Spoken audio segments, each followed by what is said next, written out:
this public hearing to order. Can I get a second? I'll second that. I'll second whether, All in favor, Mike, Yes. Sue, for what? Call meeting to order. Yes. Nick? Yes. Motion passed. We're open at 5:46. All right, we're here for a public hearing for township zoning text amendment changes. Mike Ladd, I'll turn the meeting over to you. Yeah, so what we're coming across is we're going through the zoning book.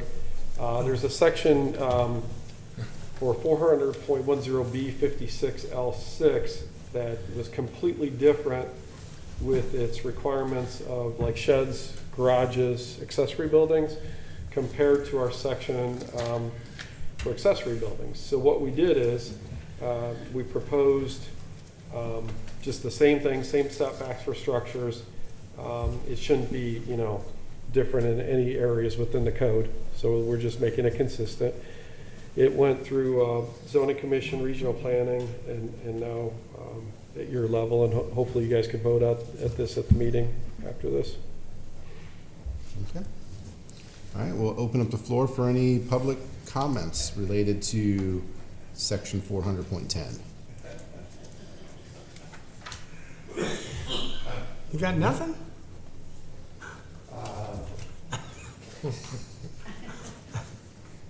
Okay. About 35 feet high. Oh, I'm sorry, I see 18 feet. I think you ought to go at least 150 feet. All right, duly noted. All right, hearing no other comments and nobody else present, thank you for the update. I will entertain a motion to adjourn this public hearing. I will make that motion, yeah? Second. All in favor, Mike, Yes. Sue, Yes. Nick? Yes. Motion passed. So then at the trustee meeting, we're gonna, all in favor, or, motion passed, we're out at 5:47. Are we gonna, pass it at the meeting coming up? So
Feels right when it's wrong. I've stayed here too long, but something brings me back to you.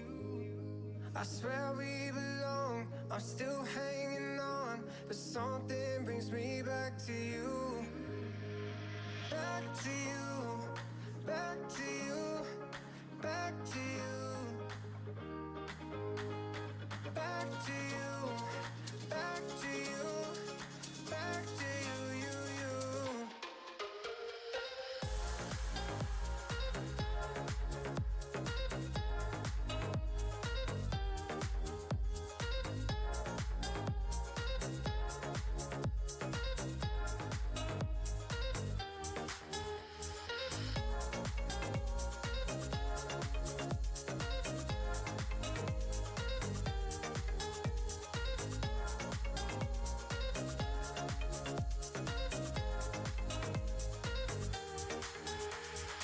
Right when it's wrong, I've stayed here too long, but something brings me back to you. I swear we belong. I'm still hanging on, but something brings me back to you. Back to you, back to you, back to you, back to you, back to you, back to you, you, you.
There. I'm trying to do better, post them early.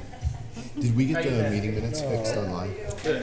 We did, and it's, Getting around? oh, here's Yeah, mine's like 2, that's why. Trying to- Okay. All right, it's 6 o'clock. I'd like to call the Brimfield Township Board of Trustees meeting to order on March 18th. If everybody please stand for the Pledge of Allegiance. Allegiance to the flag of the United States of America and to the republic for which it stands, one nation, under God, indivisible, with liberty and justice for all. Please have a moment of silence for prayer and meditation.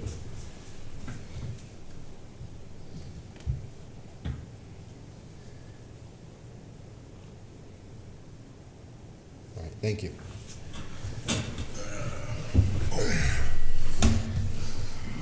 All right, announcements and correspondences. Do we have any announcements or correspondences today? Anything, Sue? No, All right. If not, we have no meeting guest scheduled for today, so we'll move on to meeting minutes. I'll entertain a motion to accept the regular meeting from 3/5/2025. so moved. I'll second. All in favor, Mike? Yes. Sue? Yes, Nick?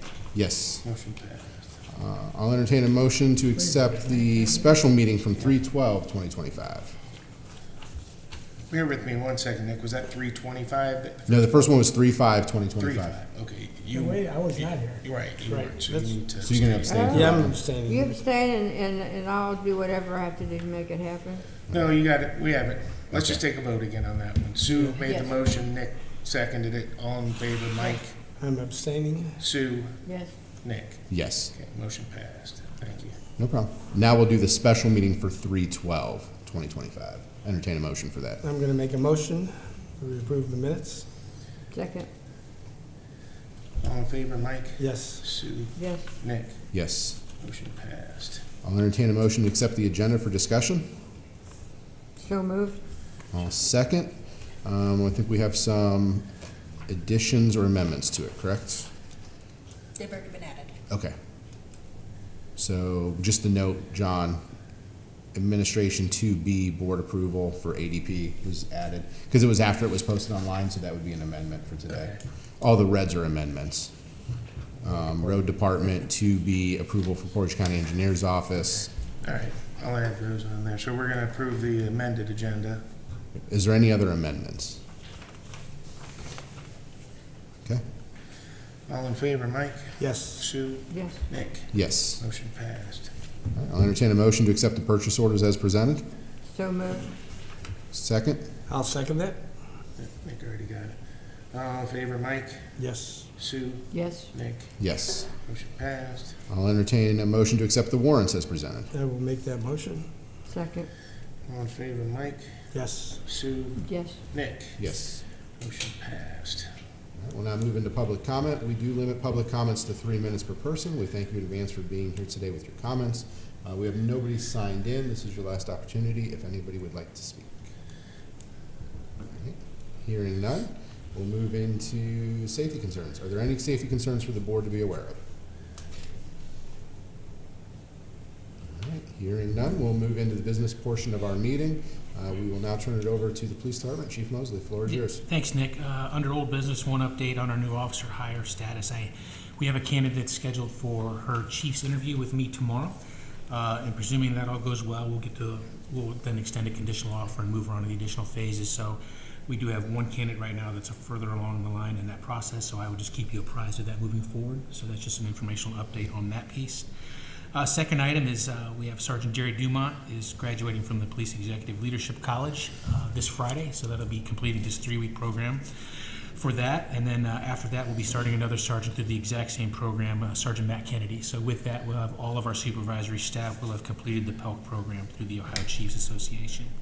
Under new business, just an informational update. I think we're all aware of the helicopter crash incident that took place over at Magador Reservoir. I just wanted to make the board aware and the community in general. We were able to assist in that. We were able to put our drone up. Officer Mike Rhodes took our drone down there and went on scene and was able to locate the wreckage that had been submerged. They originally did not know where the wreckage was at, so putting our drone up was able to kind of quickly point those resources where they needed to go. So I'm glad we were able to assist in what was obviously a tragic situation. Second item under new business is our officers are going to be at Brimfield Elementary School on Wednesday, April 2nd for Cookies with the Cop, and this is when we send officers in to read to the students in the school. We try to do this at least once every school year, so we'll be in there on Wednesday, April 2nd for that. And with that, I think that's all I have for you this afternoon. Hey, Roy, or Chief, how many officers are able to fly the drones? We currently have 4 officers that are licensed and certified to do that. Yep. And that one on every shift, kind of? Sometimes yes, and sometimes no. It just depends how it falls. But Officer Mike Rhodes was on shift, and we were able to send him right down. So it worked Nice. out well. Okay, I just didn't know if Chris was the only one that was, okay. Nope. Did it take him long to find it? No. Once he got it up and kind of got it over the water and turned on the infrared, he was able to locate it pretty Oh, the quickly. So yeah, infrared, it worked wow. out. It worked out well. Well, that's great. They could help. Yeah, it's a great investment in that piece of equipment too, Yeah. that we have. Who supplied the boat? The Portage County Water Rescue Team, I think, had their boats in the water. Okay. And now there's oil slicks out there, how long are they gonna leave all that stuff out, do we know? I don't know. Craig, do you have any information on that? It'll just take a few days. What's that? It'll just take a few days. Oh, okay. Yeah, they had oil slicks out in the water. The helicopter's still submerged. the helicopter's still there. Oh, so it's still leaking. When's the helicopter coming up? I would think very soon, but FAA has taken over, Wow. so. All right, any other questions? All right, if not, we'll move into fire department. Chief, floor is yours. Okay, mine's just new business updates. Firefighter candidates are coming in for the application process for the entry-level firefighters. They're due by April 18th. We've had some quality candidates come through the door and had one ride today and one ride last week, so it's coming right along. Reminder of the senior luncheon that we held on April 30th. Flyers have been mailed out for that, and we're working diligently on getting our setup. What time taken does care that start? of. Sue, I'll have to look at the flyer. I think it's 11:30. Okay. I'll have to look back. April 30th? April 30th. We have a board meeting that day, it's right after the board meeting. Hey, Craig, your guys were calling out today, so I appreciate that. Got a call from one of your guys asking to fill the tent. and all Yeah, that, we're so trying to. That was nice to get a call. We're trying to work on that. It'll change a little bit from what it's been in the past. Yeah, I didn't realize it's been about 5 years since we did it. We were a little less busy then, so every time we go to do something, we're on calls now, so just may change a little bit as we go forward, but it'll still be just as good. And then I'll be out of town next week on vacation, and Assistant Chief Goodspeed will be in charge, but I already sent that out to you, the board, in an email. Any questions for fire department today? All right, hearing none, we'll move into administration. Holly, the floor is yours. So first item for new business, I did get a request from a resident asking if we would be renting out the town hall meeting rooms. So my initial answer was not at this time. We are still undergoing some final pieces of construction. So at this point, we would not be renting out. They asked me if we would be renting out in the near future, and I said I was not sure of that, that needed to be a discussion with the board. So wanted to bring that up with you today as we've got the first request. If I can add to this, it was a zoo when we used to rent it out up here. Chick, you remember coming in here with these halls were completely filled with kids running around. It was a zoo. I mean, short of us providing somebody up here to watch, I'm just one trustee. I would not invite people in here. When we started the construction project, that was the conversation we had, because I remember one of the groups had spilled paint all over the carpet. Oh. And we said It's a when the mess. construction was done, we were not renting out town hall. It was to be used internally. It could be police, fire for training events, those sorts of things. But community rentals would be at the community center. It was the discussion we had during Yeah, construction. it's right, because I mean, so you probably remembered some of it. It was nuts. Yeah. So we designed this to help with training for police Right. and fire, but outside of that. we Oh, don't yeah, really I do don't- community. Right. Yep. And I wouldn't want this beautiful room all jacked up because somebody had a Christmas party in here and spilled stuff all over there. That would just, And then they bring in glitter. Oh, Lord. Yeah, you gotta watch that glitter. Yeah. Well, we got a beautiful We community do. center. you know? Well, and it's real nice, we just put new vinyl siding on the community center down there. Yeah. And I did direct them to the community center just to add, outside of allowing this room to be reserved, there is no, if we were to try and reserve the other end of the hallway, so the old town hall room, that would allow them to have access to the hallway to our offices. So of course, that would be a concern even with locked offices. We well, wouldn't that's a have. private admin office down there, or a training room, so that's not even open. Right, I just wanted to make that point, because, that was, in discussions with the resident, I was, talking about this space, and really, there's no way to even allow the other end to be rented out outside of hours and outside of personnel, because then it gives them access to all of our offices, If you think even of if they're the- locked. Think of the logistics. Joe would have to take everything down. It'd be it's a mess. It's not a party room per se up here now. This is more, it's a meeting room. It is. What it is. Oh, and we have a party room. Yeah, down at the community center. Okay, so that's where they go. Okay, just wanted to make sure. I know they were not happy with the response, so I did not want to make any assumptions on the future of the space. Do we need to make a resolution just? It's probably not a bad idea, just so it's recorded. I'm sure they're not having parties up at the new Kent City Hall. Oh, are they? heck no. Okay, well, Probably not happening there. I'm gonna make a motion that this room, or any room in this administration, is not for rental. I guess that's pretty much all it really needs to be. I'll second that. Does it So need, your motion has to be in the positive. Yep, and move to make a I'm motion moving to make a motion that, to allow rentals at the oh, the to main allow township. rentals? Yeah. Okay, to allow rentals at the township administration, And administrative offices. I'll second that for discussion. Do we would just want to include fire and police in that so that they're all just covered? Because I know they have meeting rooms there and Yep. there also. Yep, So good can we idea. amend that to just Yeah. include admin, Motion fire, to and allow police? rentals at administrative offices, fire, and PD offices. Correct. PD. Do you want your road garage included in there? Hey, we can have some good times. We ain't worried about We messing did have things a up. big outdoor senior picnic at the fire department, the road department a few years back. Yep. Okay. Okay, So all would those. you read the motion back, please? Move to make a motion to allow rentals at the administrative, PD, and fire department offices. Only, All in favor, Mike, No. Sue, no. Nick? No. Motion failed. All right. Next item I have before you, I have a presentation to discuss implementing a new payroll system. Joe, if you could pull that up.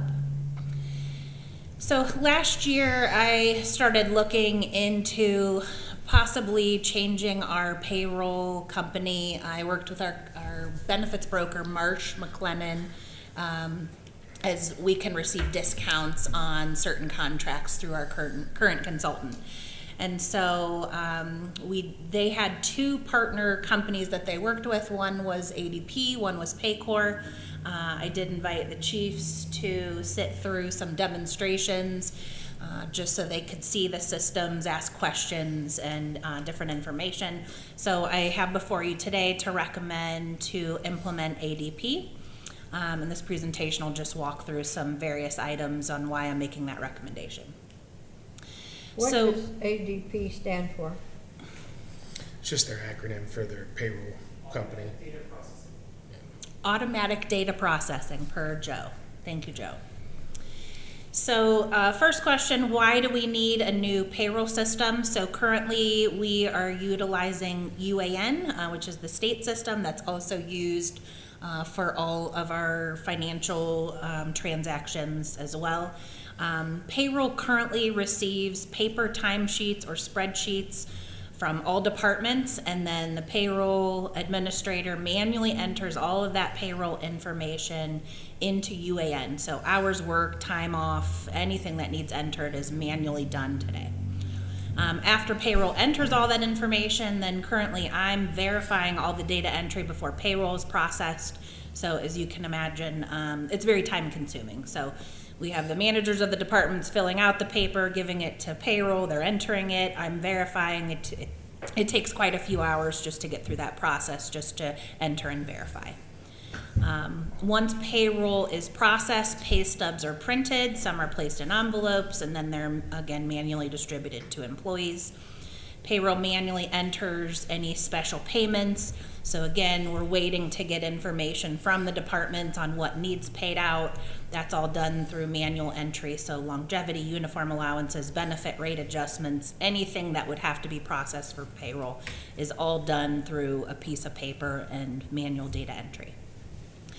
Similarly, W-2s are printed from the system, folded, placed in envelopes, distributed annually. So all this just to show you a lot of manual process, a lot of time that goes into doing all these manual processes.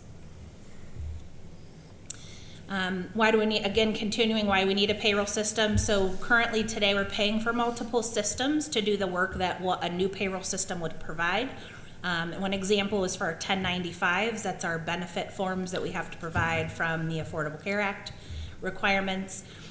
Today we're paying just under $3,000 a year plus annual mailing fees for the 1095 processing.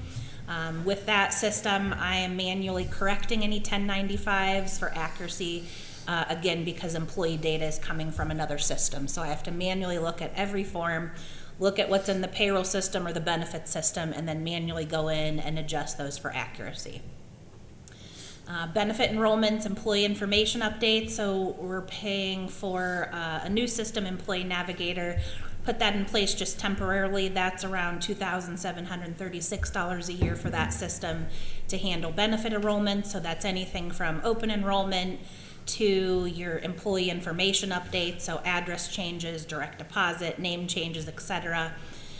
Anytime information is updated in that system, we are then taking that information again and manually entering it into UAN. We have to use a special computer to access and use UAN, so this access is only available in the payroll office. So I've been learning the payroll system. If I have to do payroll, I have to jump on that computer in order to do it. The system is just very antiquated. If you are not here in that office, you cannot process payroll. Managers don't have access to payroll information. Employees don't have access to their payroll information. So they have to wait to get their pay stub to look at the payroll contributions, and then they would have to contact payroll if they have any questions. If employees want to make payroll changes, again, that's all submitted on paper. It's manually entered. And currently there are only 2 employees using UAN, and neither of them are subject matter experts on the system. Employees can only defer their money to one bank account with UAN. That's another limitation as well. This is just to name a few of some of the top issues with that system. So in the end, why we need a new system: automation, less room for errors, improving engagement and regulatory compliance. So if employees can see their data, manage their own data, they can ensure it's accurate. We can ensure regulatory compliance with a new system because those things are in place to ensure that what we're doing is accurate. It'll allow us to do a complete audit of literally everything in the payroll system, and working with specialists and implementation specialists to make sure everything that we're doing is in compliance. It allows us to track hours worked more accurately with time and attendance. So today everyone fills out a timesheet, and miraculously most of the time everybody's here at 8 a.m. and everybody leaves at 4 p.m. Everybody just kind of puts standard hours on their timesheet, whether they were here a little early or not, or even late. It will allow us to streamline and manage employee compensation, ensure timeliness and accuracy. Again, it's very important that employees manage their own data. So being able to look and see what they have in the systems to be able to say that it's not correct allows us to ensure that we're correcting things and catching things quicker. Boosting employee satisfaction by ensuring timely and accurate payments. As you guys know, when we talk about manual entry, you're going to have errors. You can put as many checks and balances in place as you want, but the more that you're doing manual entry, the more room there is for error. So that's a big concern for all of us in making sure that we're doing things correct. Saving time and money with more accurate time reporting, minimizing that manual data entry processes, duplication of efforts, and entry and validation. You're paying a lot of people wages and salaries to do really duplicative work of entering information on timesheets, entering it on a spreadsheet, entering it in a system, verifying it in a system. So it's a lot of responsibility for everyone to be doing similar work that's all on paper. Compliance improvements and overall reduction of time theft, which I'll dive into here in a minute. So one of the big things and why they recommend having a payroll system that allows employees to do their time entry is time theft.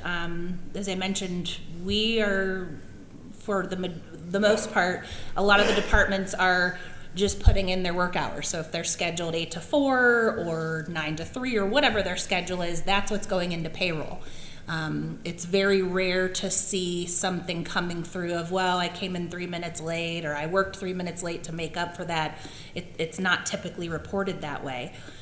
Based on some research, we pulled some information from ADP. Robert Half Consulting Firm has done research and say employers lose about 4.5 hours per week per employee due to time theft. And again, it could be just as simple as them not realizing how important that tracking of time is.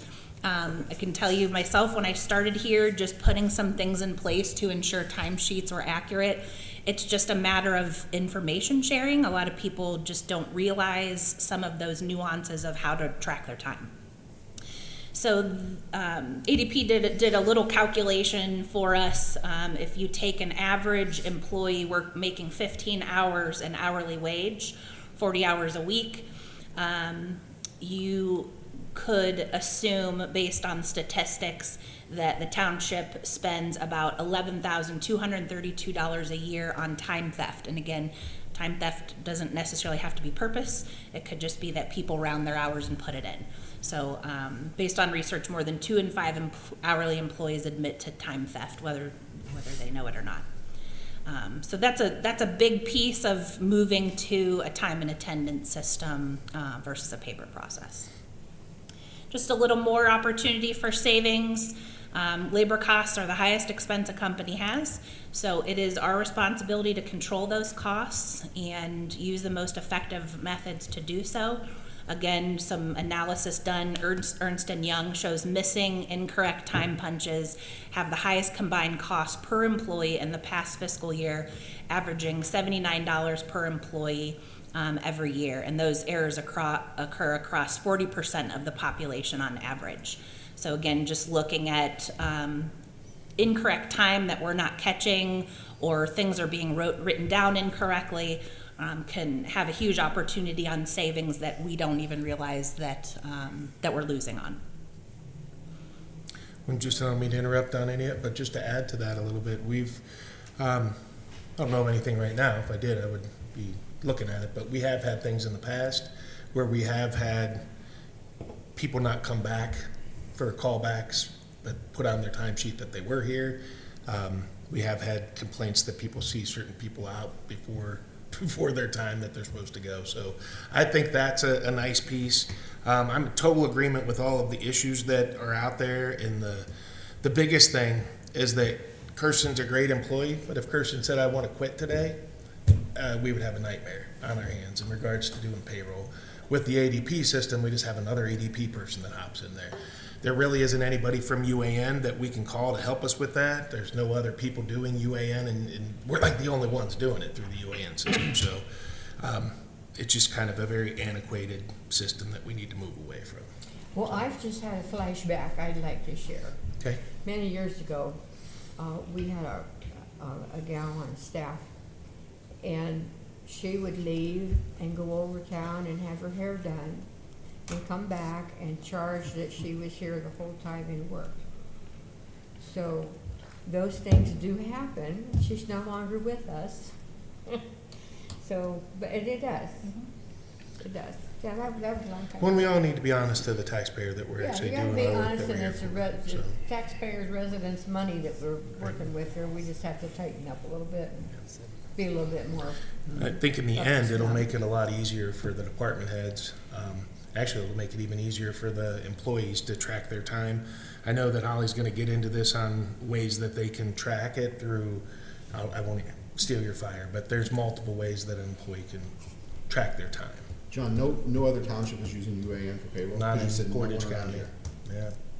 No one I in will Portage tell County is you not just- using payroll. Yeah, just in my conversations with ADP and Paycor, neither of them had any clients that used UAN.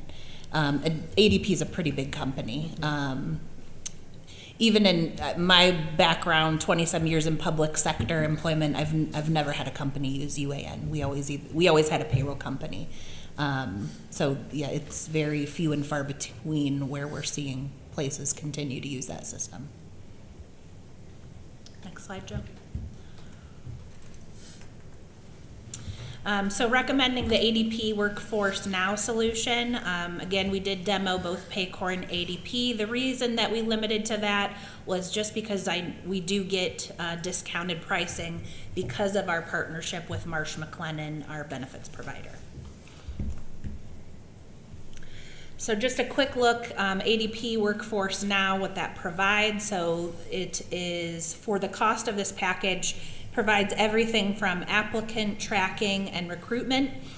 So if we have a applicant that we're ready to hire, we can enter their information in ADP, send them a link, and they can go in and enter all of their pre-employment information. So it automates the I-9 process and automates the verification of I-9s. They can go ahead and choose their benefits, fill out all their tax paperwork, and as we look at it, we can log into the system, so myself or the managers over those departments can go in and see what the employee has completed, what they haven't completed, and we can have all that paperwork done before they even walk in the door.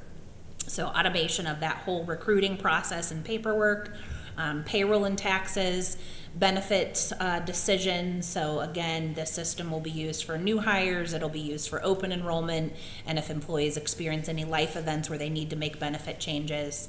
Paperless onboarding, electronic I-9s, E-Verify, that's huge. We are absolutely in a need to do an I-9 audit. This will allow us to go through and put them all and automate the system to do the E-Verify. It also has some additional modules, performance and goal management, very vast reporting, benchmarking, timekeeping, attendance and scheduling, and then just retirement. So a lot of functionality in one system versus the various systems that we're using today. One of the nice things that we can do as well is that we can pre-code a contract when we get it. So if we know that the police, as an example, the patrolmen are getting a raise every year and it's this amount, we don't have to go in, we just update it in the system, tell them, and it updates all the employees. Or with, let's say, the road, because the roads contract down there has a specified raise that they get every year, we could put that in right when the contract started and have it set for every year, and then there's not gonna be oh, we forgot to put these in and add a week of payroll. So that makes a big deal as well.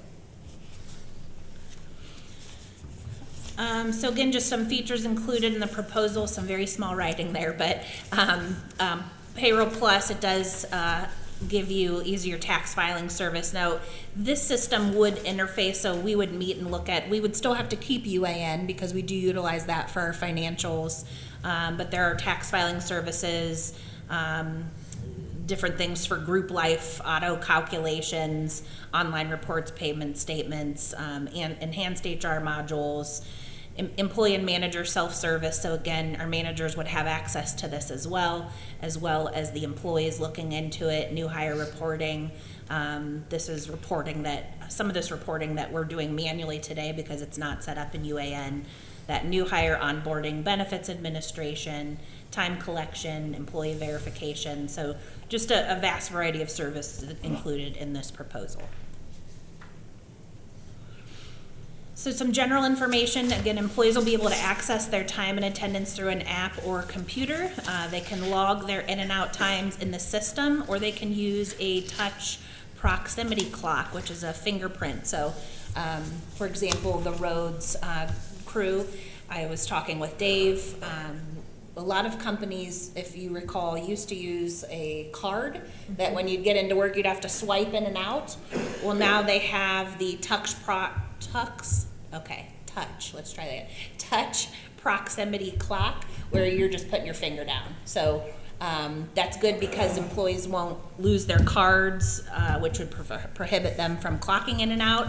And it also helps because you are now verifying that that person is actually there and clocking in and out for their schedules.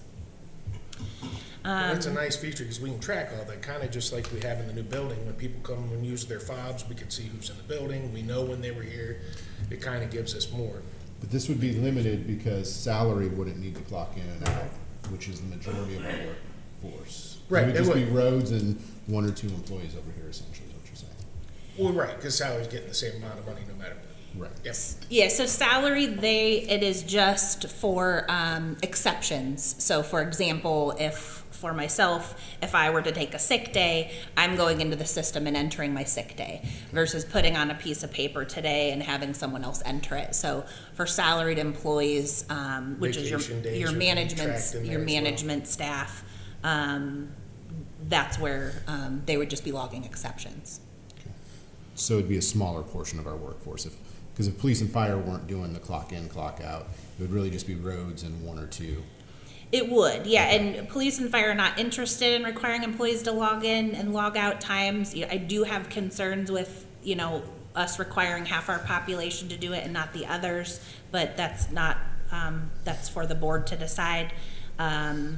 It absolutely, cuts down on a lot of the benefits of what they're saying, theft time, but, they did sit through the demo and were not interested in having that for their employees. Yeah, and I guess I'll chime in then. I hear what you're saying about the concerns that you raise. That theft number to me, I don't see that at all happening in my with our staff. People just cutting out 15 or 20 minutes early, and that's not getting noticed. That's not the case at all. All of our employees coming in and out are tracked through the key fobs that come in our building. Their iPhones are synced to the cameras within our building. I can easily see when our staff are coming and going and when they're at work and when they're not. The second piece of that, as far as the clocking in and clocking out, so I don't think we're unique in that regard. City of Ravenna, City of Aurora, City of Kent, City of Streetsboro, City of Talmadge, none of them are requiring their police departments to do a punch in and punch out. And I think I can shed a little bit of light on that. Because some of the things that we're doing with our staff are going to be a little bit different and unique from what maybe a traditional 9-to-5 office setting is going to do. Because a lot of my overtime is going to involve officers that are going to court or they're attending training. That's going to be the biggest piece where they're driving to Kent or they're driving to Ravenna.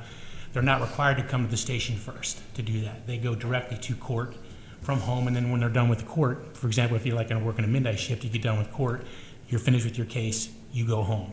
I don't make them drive back to the station to scan a card or punch anything like that. So there are reasons for that. I just wanted to shed a little bit of light on that for you.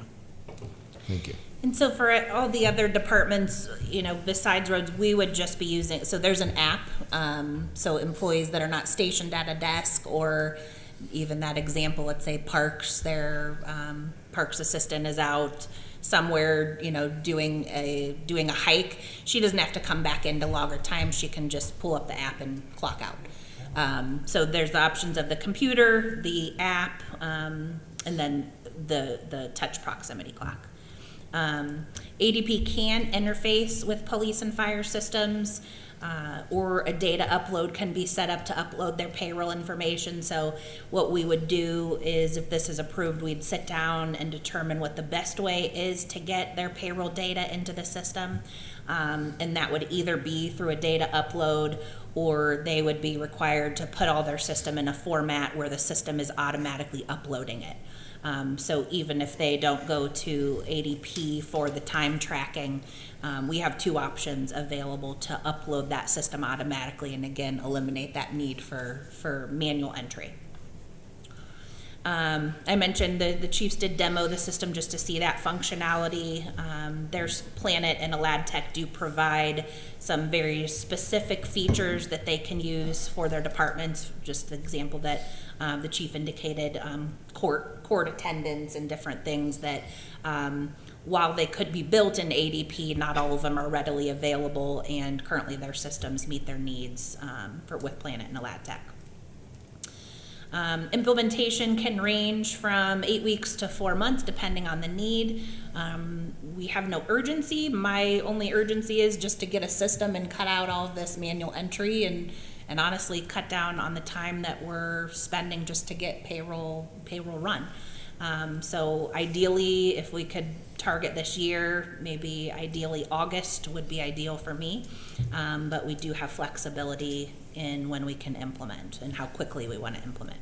Well, Holly, remind me, they're gonna set a module up working 100% correct with all of our information in there so we can test it Yes. before we even make it live. So we'll be able to see any issues that come up, PD, fire, admin, any of that stuff. Yeah, we would be setting up what they call subject matter experts within the departments. So depending on what we are building in the system, so let's give an example, let's say we decide we do want to set longevity pay up in the system. We would work with the subject matter experts over those union contracts to set it up, and again, that would all be automated. So let's just say, for example, that longevity pay is based on their year of service. If that's already set up in the system, as soon as their date comes up, payroll could automatically add that to their pay versus waiting to get paperwork. Those are all things we would have to work out and see if they can and should be automated. But we do have the ability to do that, and we would rely on the individual departments to ensure that it should be in there and that it's set up correctly. Just a breakdown of costs. So the number will fluctuate slightly because they do bill per employee per month. So I am requesting approval for a not to exceed amount of $17,000 per year. We are receiving a 12-month free promotion, and what they do is they divide, it's 4 months free over the first 3 years. An annual cost over the first 3 years will be $14,082. There are no fees due until we process our first payroll, so we don't pay a penny until it's ready to go live. There is an implementation fee, which is highly discounted through Marsh. They can break that implementation fee, which is $1,500. They can break that over 36 months if we want them to. That is a discounted implementation fee it's discounted by $15,900. There is no contract that keeps us locked into ADP. It's truly month to month and based on the number of employees that we have. We don't fluctuate greatly in numbers, but as we get more heads, then they would charge more per person. This would eliminate our current contracts with Employee Navigator and the ACA reporting, which currently is, I think, around, it's just under $6,000. Yeah, I think it's like $5,600. So it would replace those. So the difference there, just to show, so yeah, $5,606. So the difference based on the current number count would be an additional $8,476.68 per year, approximate. Again, it's based on employee head count. But eliminating those two systems, we're just over $8,000 a year for the payroll system. That's all I have. I will take any questions if you have them. I think one of the first questions I have is, who's paying for this? Where's this cost coming from? It'll be divided between all 4 departments. How will we divide it? Probably just an equal percentage, 25% across the board.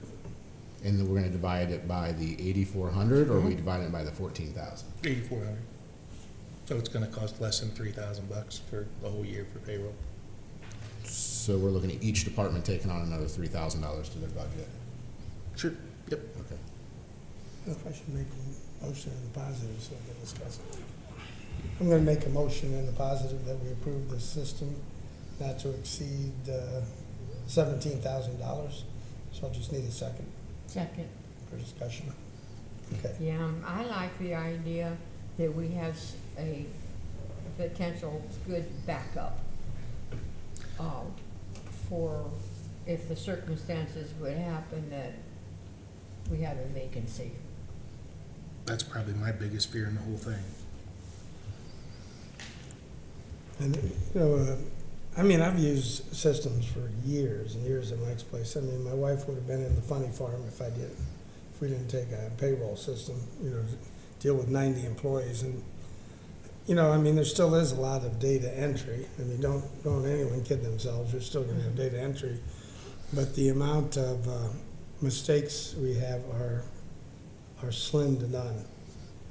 And I mean, and that's for 90 employees plus the party center. So, but I mean, you know, it's still a system. You are going to have problems. It's nothing is, but I think it'll definitely help. I mean, the one thing I like with it is our system constantly notifies us about changes in tax laws and all sorts of. A lot of it's useless gobbledygook, but a lot of it's really stuff that I would not know. So that's just from my personal experience with it. I did use ADP, but that was years ago. But they were good. So what's one of the benefits to the repetitive process is the checks and balances. So how's that checks and balances going to look moving forward to verify employee data entry is correct and that, you know, it's all going down the line? What does that look like?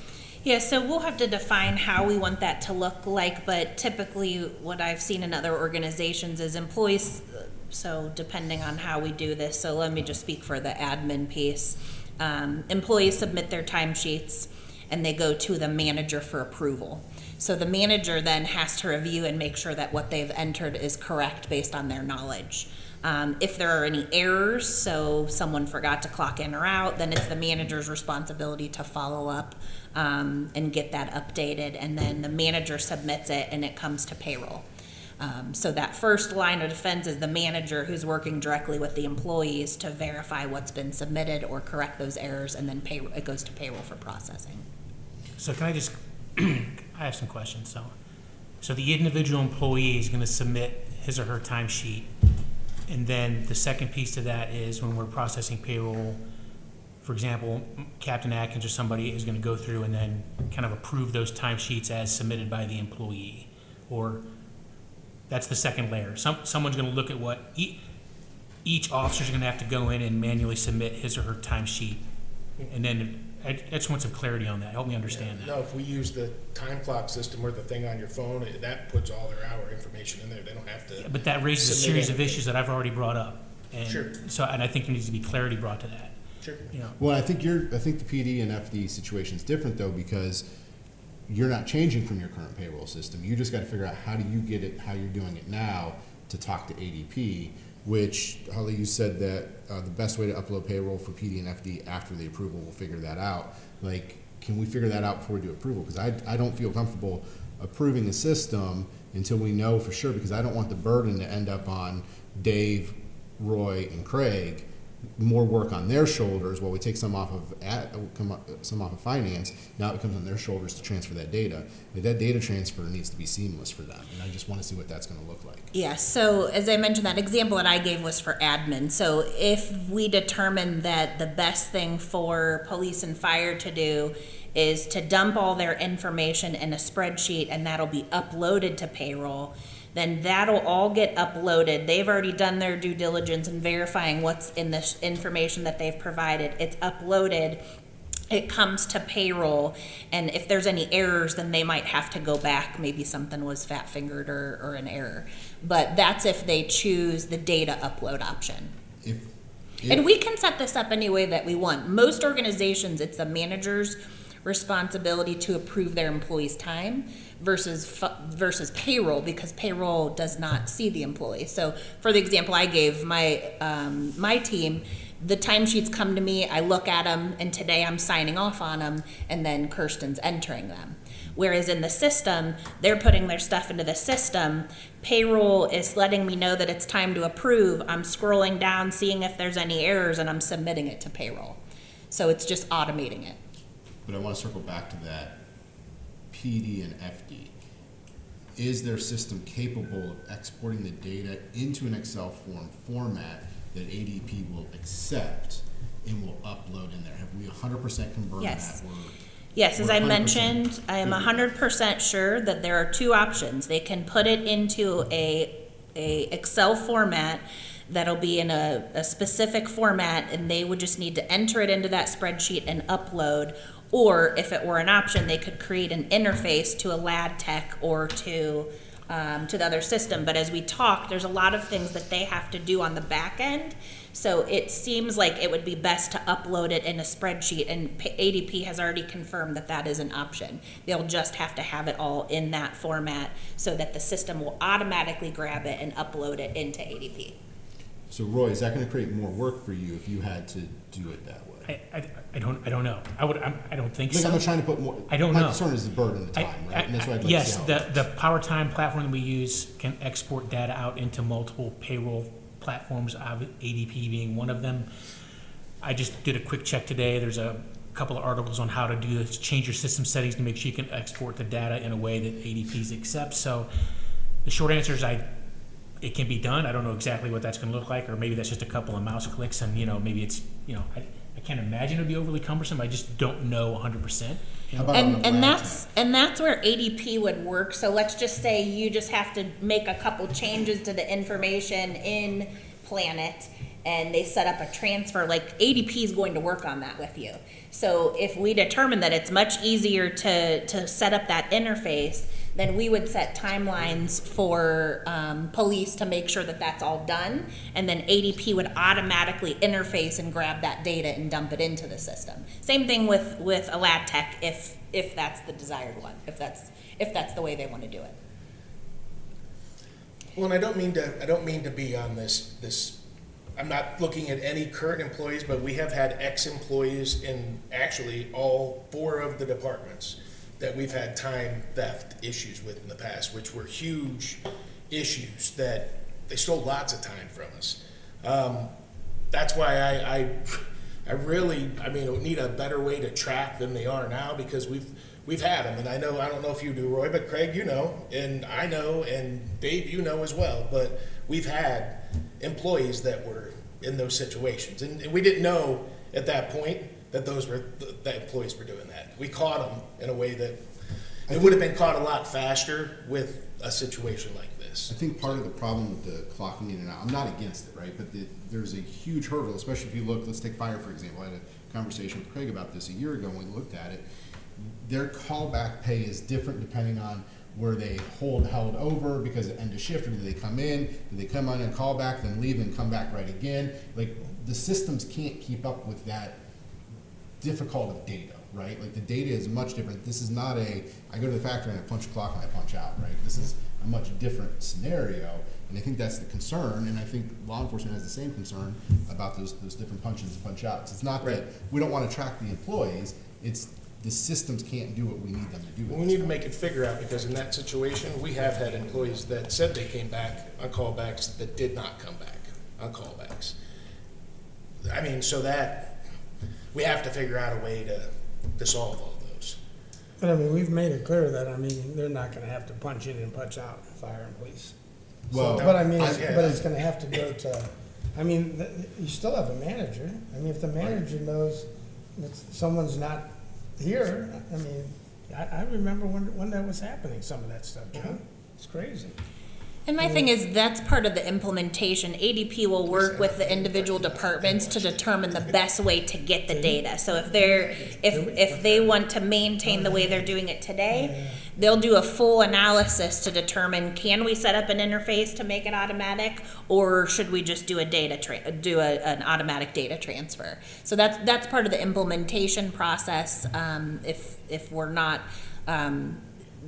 They'll dive into it. They're not going to do that, Right, and they're not gonna take, if they can't do it, it's not a contract.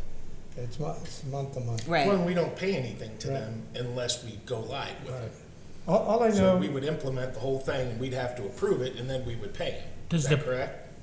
We had to pay for every head anyways, because everyone's going to be using the system, whether it's for payroll or for benefits administration, payroll, When did we pay that first if we payment, just though? set up data transfers with police and fire, we're still paying per head, because they're still going to use that system to go in and print out their pay stubs, their W-2s. I get all yeah. that, but before we pay them anything, we have to make the system go live, correct? Right. We don't pay until the system goes live. So we would be able to check all those things and make sure every issue that anybody has is approved and good for everybody to go before we even pay them a dime to do anything. And I know Sue brought it up, and I'm worried about this too, but I mean, that UAN payroll system, the whole UAN system is not very user-friendly. And nothing against Holly, she's tried to do it, but it's hard if you don't do it every single day. And if we had an employee leave in that area, that just becomes a huge nightmare at that point. And that's been a fear of mine for 15 years. So, I mean, that plays into a huge part of this as well. Because then all of a sudden nobody's getting paid. Well, I think the employees are gonna like it, because, I mean, with our employees, I used to, every year I'd have to walk around and tell everyone, Joe, you got 14 days of vacation. Now, with the whole system they got, everyone knows exactly what they got. They're not chasing my wife now to try to find out how much vacation they got, how many sick days, personal days. Everything's right there. You know, you need your W-2, because everyone needs a W-2 for a loan or whatever they're doing. It's right there. And you can also set up multiple checking accounts in there that we can't do now. So if you wanted to send one to your wife's account and one to you, I mean, you can set that stuff up in there on your own. So the guy that's really into that can have one go into his savings account and then have some of it go into his checking account. He can play around with all that on an app through his phone. Yeah, I think it's a good Well, I system. think too, we have to remember that we're to the point where we're already into our future. And right now, we have over 70 employees. That is a lot of paperwork. That's more employees. It's just a couple of follow-on questions. So what's gonna be the cost that you're asking? Because I still am gonna be maintaining my Planet Power Time system for my scheduling and time off and court and extra duty. That's the platform I use. I'm gonna continue to maintain that, and I have a cost associated with that I pay right now. So. $2,800 a year. I'm sorry. About $2,800. I'm just trying to clarify. So. About $2,800 a year. So I'm gonna continue to use what I'm using, and then I'm gonna add on another $2,800 for this. I just wanna make sure I understand the numbers. Okay. The second. We've eaten, the general fund has eaten a lot of those funds though for like the ACA stuff, which we could have officially split up between everybody, but we've been eating it all. Yeah. But yeah, that's what it would be. Okay. That's a call, solve all that. So what you're being asked to approve today, I just want clarity on this punching in, punching out thing that we talked about. I just want clarity on that. Where are we at? Are you, is part of the request that they're gonna have to punch in and punch out? Because I would hope so. I'm not supporting. That's gonna raise a series of questions that I brought that up. That's not gonna be that simple. It works that easily. John, I send people to court all the time. Well, doesn't And it have a court feature in there, Holly? Didn't we already talk about that? But if you're talking about making them drive back and forth to the station to No, punt. there's a phone app that they can have So too, what's so the they say, can if click we're in talking and about out. theft, then what's to stop me from sitting at home clocking in and out for court time? Well, I'm if we were at clocking court, in, right, I clock in at court and then I leave court and I go home and clock out, I gain another hour. I mean, the phone app isn't really. The secondary addressing piece to that is I send officers to training all the time. So when they go to training, if I schedule them to go to Elyria or to Twinsburg for the day, they drive to their training day. I don't make them come back to the station to punch a keyboard or to punch a card. That's impractical. Sure. And court happens all the time. I have multiple court cases a week for officers. So this punching in, punching out, when I told you I'm not an anomaly with that, I shared with you. Ravenna PD, Aurora PD, Kent PD, Streetsboro PD, Township PD, they're not requiring that. So I'm not unique in that regard by sharing those issues with you. And the solution can't be, well, now you're going to make all your officers drive back and forth to the station to touch a phone app or to punch keys on a keyboard. That is totally impractical. No, that wasn't be. I mean, you're going to have their phone with them, or they could log in the cruiser if they're out. They're not going to be in a cruiser, John, If they're when they go going to to court. No. Oh, I They didn't know. may drive straight from home. They may live 3 cities away and drive to Ravenna for court. Oh, I've seen cars over there from us at court. Yeah, I didn't know and that. sometimes it is a marked car, but oftentimes it's not. Or if I send you to training 4 cities away, Sure. it makes no sense to make that officer. Now I'm tacking on travel time and potential overtime. So No, I definitely understand your issues. But I'm not hearing a solution to that. I'm just hearing, well, they're just gonna have to punch something on a phone. So this, There's multiple other solutions recommend, to multiple other things at Brimfield Township as well that are huge issues right now. That's one of the things that we're looking at as well. so my recommendation today is simply to engage ADP. It is to, put a time clock in roads. My role is to present the data. It's not unique to the township. If this is not something that you're willing to implement for police and fire, then again, we have data loads in place. What I would suggest is if you want to explore if this is really a feasible option for police and fire to even look at possibly using it for time and attendance, we could do that during the implementation process, where the chiefs could sit down with ADP and really dive into what they do and how they use their current systems to see if it's really even an option that they could do. I would rather have those questions answered on the front end before you agree to enter into a contract with them. I want to know before that happens, not, hey, sign now. If 4 weeks from now we'll have the discussion to see if it works. That's just not practical. Well, we have to turn the system on So for it let to me be just say, my recommendation, in place. even if they don't use ADP for time and attendance, my recommendation is that we still use ADP, because we need it for all of these other matters. So even, it doesn't change the price, it doesn't change any component. If police and fire decide they're gonna keep their current setup and set up a data transfer, we're still paying the amount that's in the contract. It doesn't impact anything. And Roy, So- you'd still be required for your employees to go out during benefit changes and use the Well, sure, ADP yeah, system and all those other 100%. features. Yeah, I understand all that. I have no question about That's any just of that. all a package I that get all it. comes together. I get it. Okay. John, as the fiscal officer, is it your responsibility to understand UAN payroll and to be able to do payroll? I understand how it works, but if I don't do it every day, it's a very, very difficult system to do. I'm just saying, because you said that's one of the concerns. I mean, Sure. we should have, okay. Yeah, but it's also a part-time job that I have, so it'd be very difficult to spend, 30 hours a week doing payroll. It takes 30 hours to do payroll currently? By the time you do everything that goes along with it, and not maybe 30, 20. So we're Just with reducing that. the workload for Kirsten by 20 hours? We would be reducing, but she's also got a second job right now where she actually does the admin stuff for David. So that would maybe make more time for her to do that kind of stuff as well.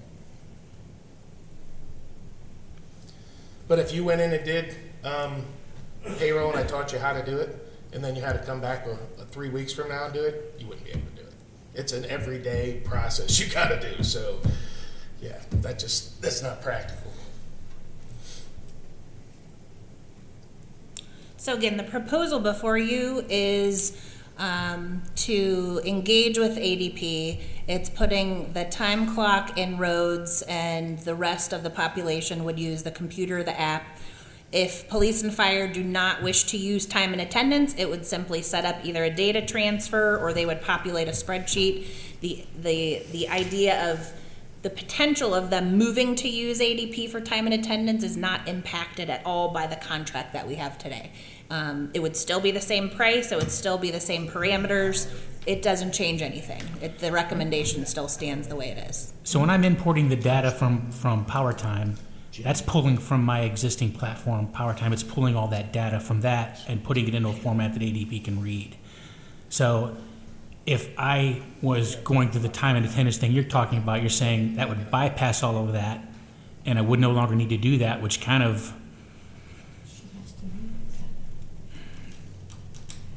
I don't know, I think. I just want some clarity on it, and I wish I would have had more than 24 hours notice on this.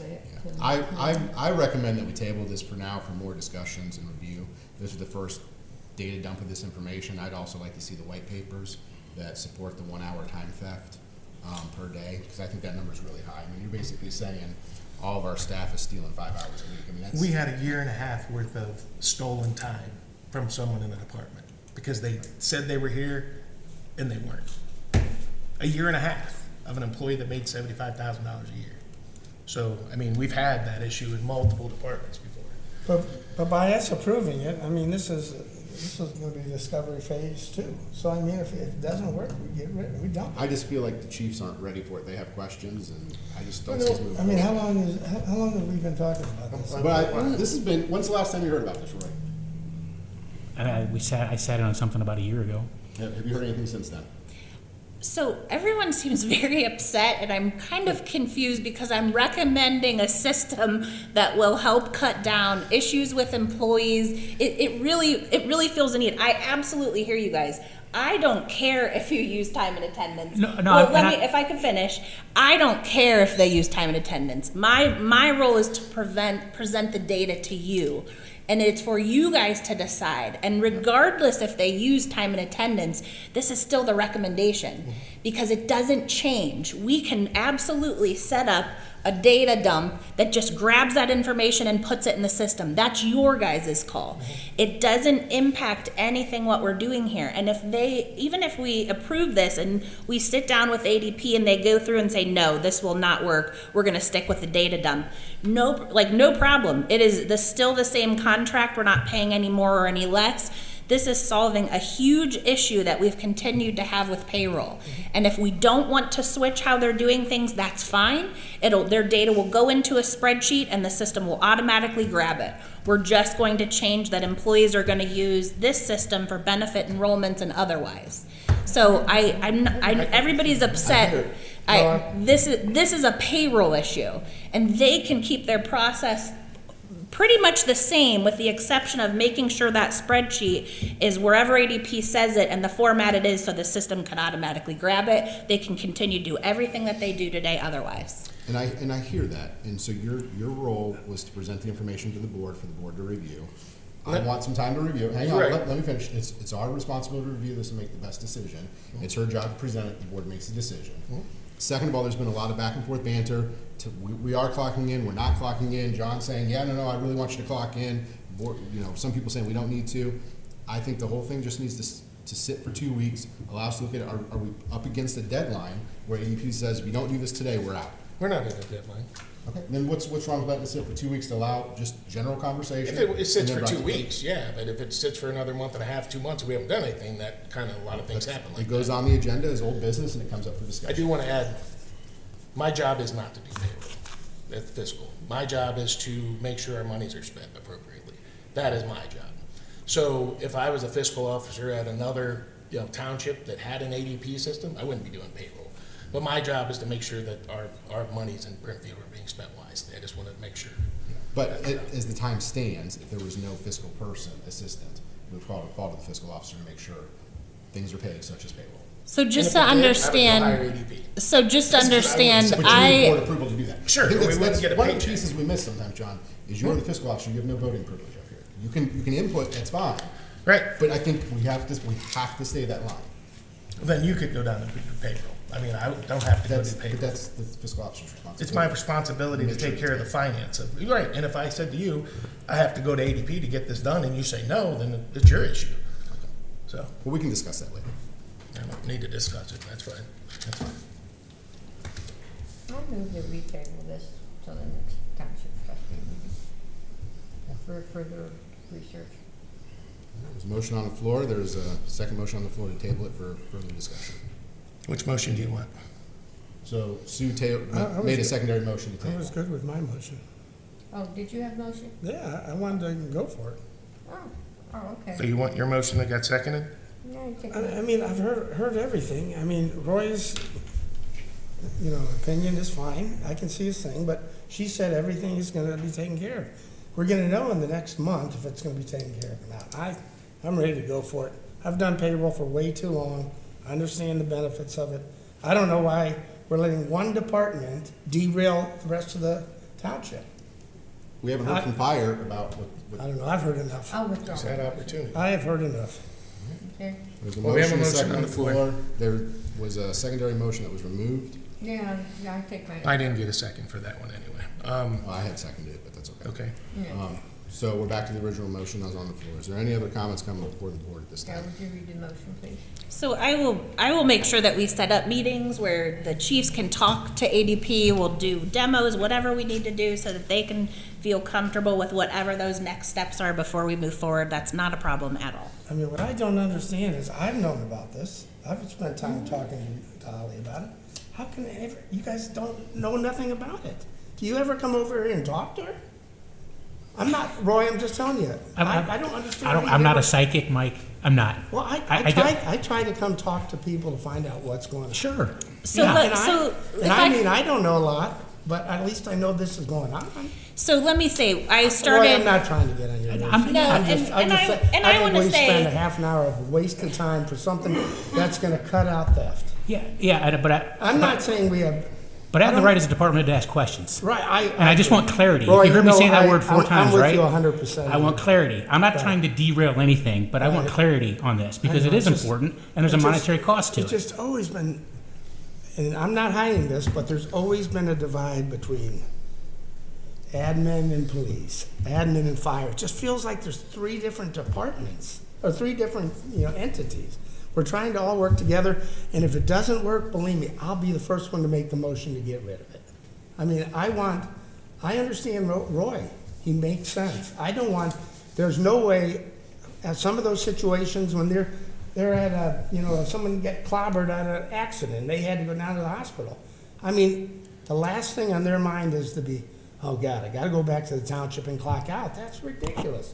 They need to go home and spend time decompressing, so I understand. I just wanted clarity on a few things. So- I'm not so- trying to so derail Roy anything. Is totally right. And if we approve this, I am hoping, and I know you will, because Roy, you definitely dig into information. I want him, on the phone with ADP. Absolutely. I want all our department heads on the, and Nick, I'd welcome you to talk to him too.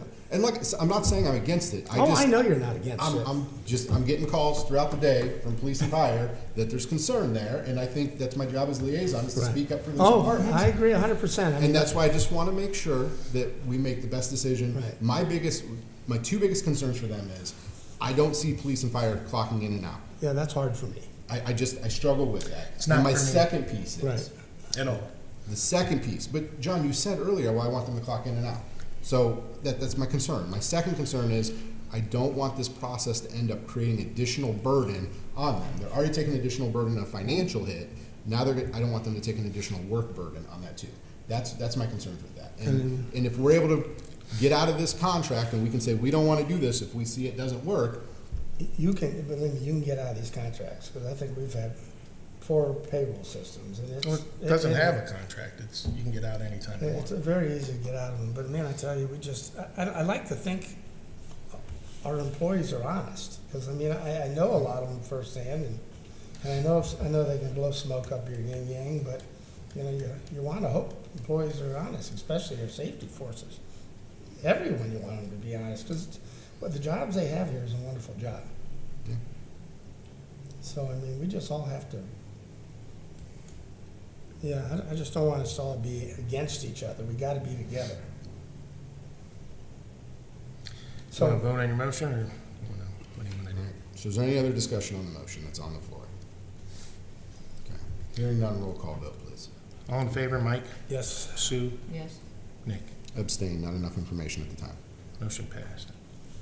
okay, Holly, so you promised me you'll get all these guys to sit down and talk I to. promise you to that ADP I and- will involve everyone who they want to involve. And Roy and Craig, could you bring this up to us at the next meeting, please? What you found out? Sure, Or even call me. sure. And if it's setting up more red flags, let Sue and I and Nick know.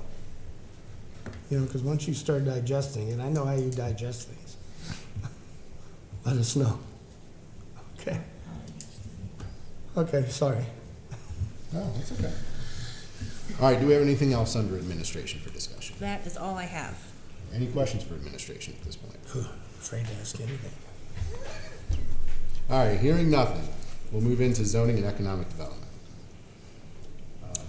I know Mike Ladd- Yeah, I'll go ahead for, so new business, looking for board approval for the change of the text to zoning resolution, section 400.10B 56.L.6. I'll entertain a motion for board approval for the zoning text amendments So to moved. section 400. And I will second that, Nick. All right, discussion on that. I know Mike Ladd had told me beforehand there was no comments at the previous public meetings, and there was no comments at our public meeting that we recently held. John, can you verify it was publicly advertised? all It the was. meetings? Mhm. Okay. They were. Okay. Is there any questions from the board about this? This is in relation to existing text amendments for accessory building space requirements. It's updating the code book to be coherent with other sections. I don't have any questions. I don't have any questions. All right, hearing none, can we get a roll call vote, please? All in favor, Mike, Yes, Sue, Yes. Nick? Yes. Motion passed. Is there any questions for zoning or economic development? I talked to Mike briefly today, but he was definitely under the weather a bit, so. All right, if not, we'll move into road department. Can I ask a favor? I do have to leave shortly for an event. Is it possible that we skip to parks before roads? Yeah, we can do that. Sorry, Dave, can you? That's fine. Sorry, Dave. I've been Thank put you. on the bottom of the list all night, so I'm good. I'm sorry. We'll let you go first next time. Yeah, I'm making a motion to put road departments first. All right, so we'll move into Parks and Rec. We'll come back to road departments. Cassie, the floor is yours. Sure, hello. I was a little late this evening because we're having a rain barrel workshop in partnership with Soil and Water as part of our stormwater program, so. Do we have some, how many people did we have show up so? We had 9 out of 10 show up, so very nice. That's nice. Yep. Awesome. All right, so my first update for you is the demolition of the 2 outbuildings at McGuire Park will begin shortly. That was approved at the last meeting, I believe. So that work will begin soon. And then my next item is I also have a presentation. We love the PowerPoints now. And I have some Brimfest updates for you. Okay, so as of the last meeting, I was tasked to get another quote from ANS Party Rentals to just have the rides on Saturday. Thank you, Joe. Oh, this tiny numbers. Sorry, guys. Can anybody see that? Or am I Okay. the only blind one? No, You're just that gonna have LASIK to- surgery did not do me anything. You can turn around. There you go. Turn around. See this. Nice. Okay, I'll just give my report backwards. Oh, No, just there, you kidding. got bigger. Okay, so just to summarize, this is just all the data from the 2024 Brimfest. Last year, with our fixed costs for Brimfest, we spent approximately $16,245. So those are things like our porta potties, our roll-off dumpster, the things that we can't avoid paying. And then our variable costs, including the bands and entertainment, the magical train, rock wall, all that good stuff, came to about $21,035, which was a total event cost of $37,280. Okay.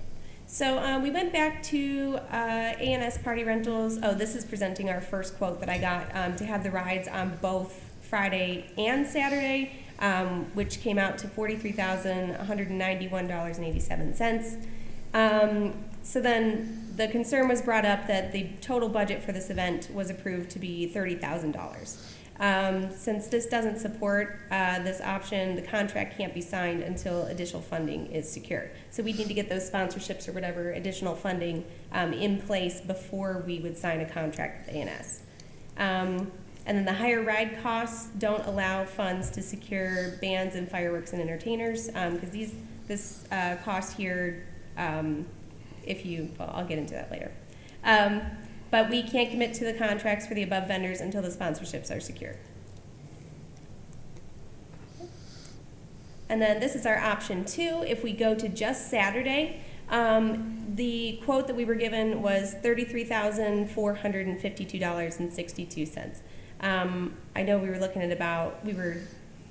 proposing that it might be about half the cost. It's a little bit more than that because it's things like labor and delivery and fuel and that kind of things that aren't very flexible.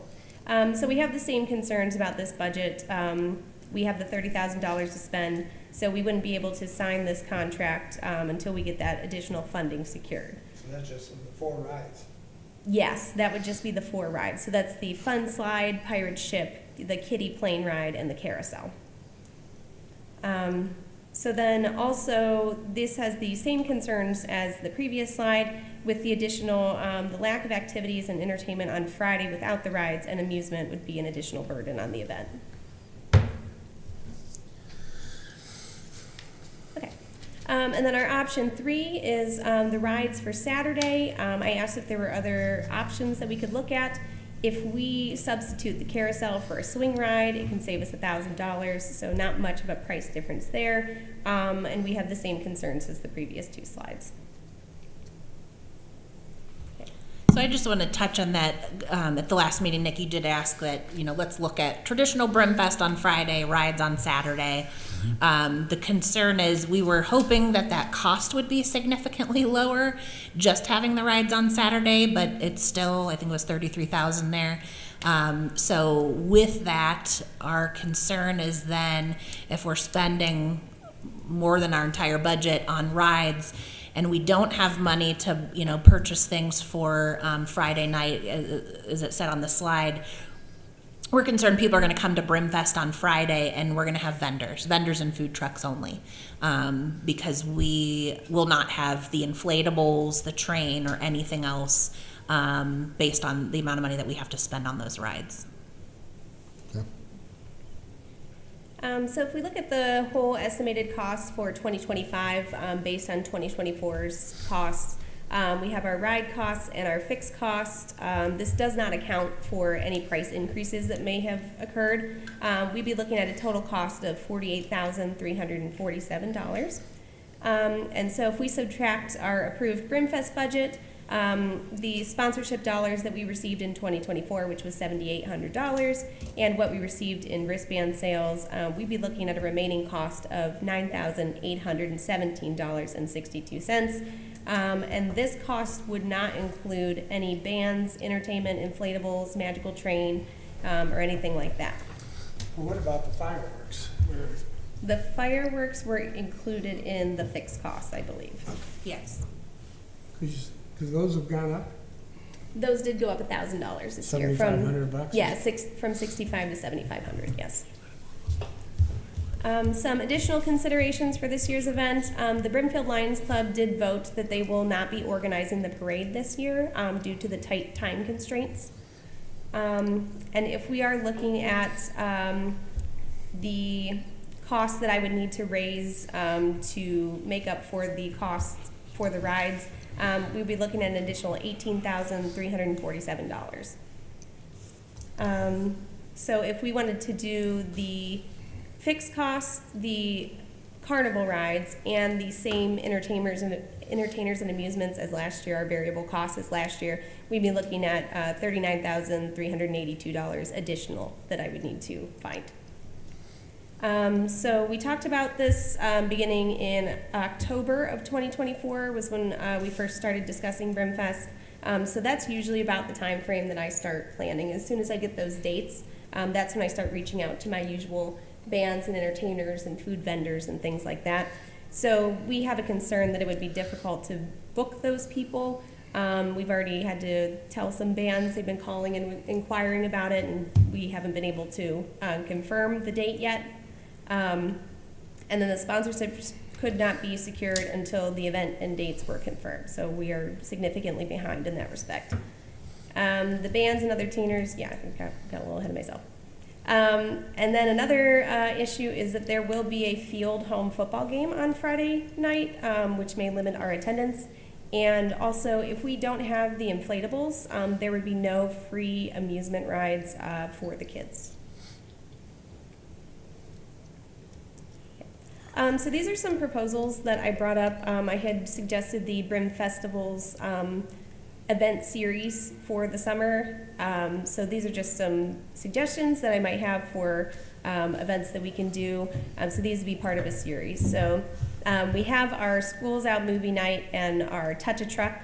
We're already familiar with Touch a Truck, but some new events that I would propose is a glow night where we can incorporate some of those inflatables, live music, and maybe some new things like glow mini golf and a scavenger hunt.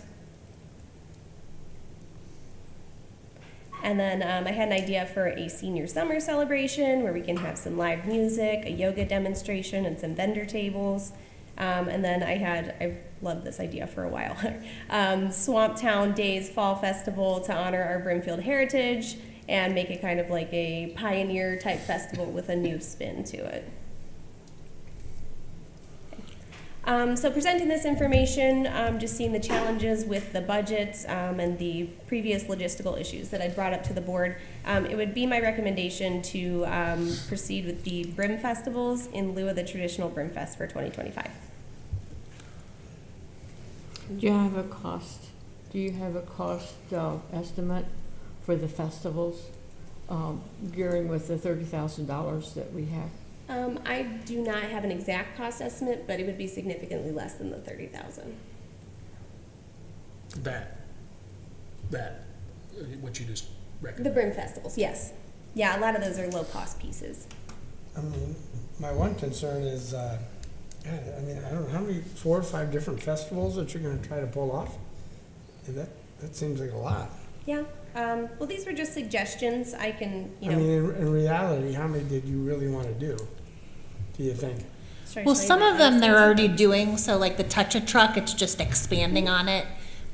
So new festivals, is it 2 or 3, Cassie? So the Heritage Festival is like, that would be in place of Brimfest, so that'd be actually also, you have to consider that all year long we'd be planning Brimfest, so that burden would be alleviated from us. That's like our part-time job the whole year. So we would have more time to focus on these smaller events.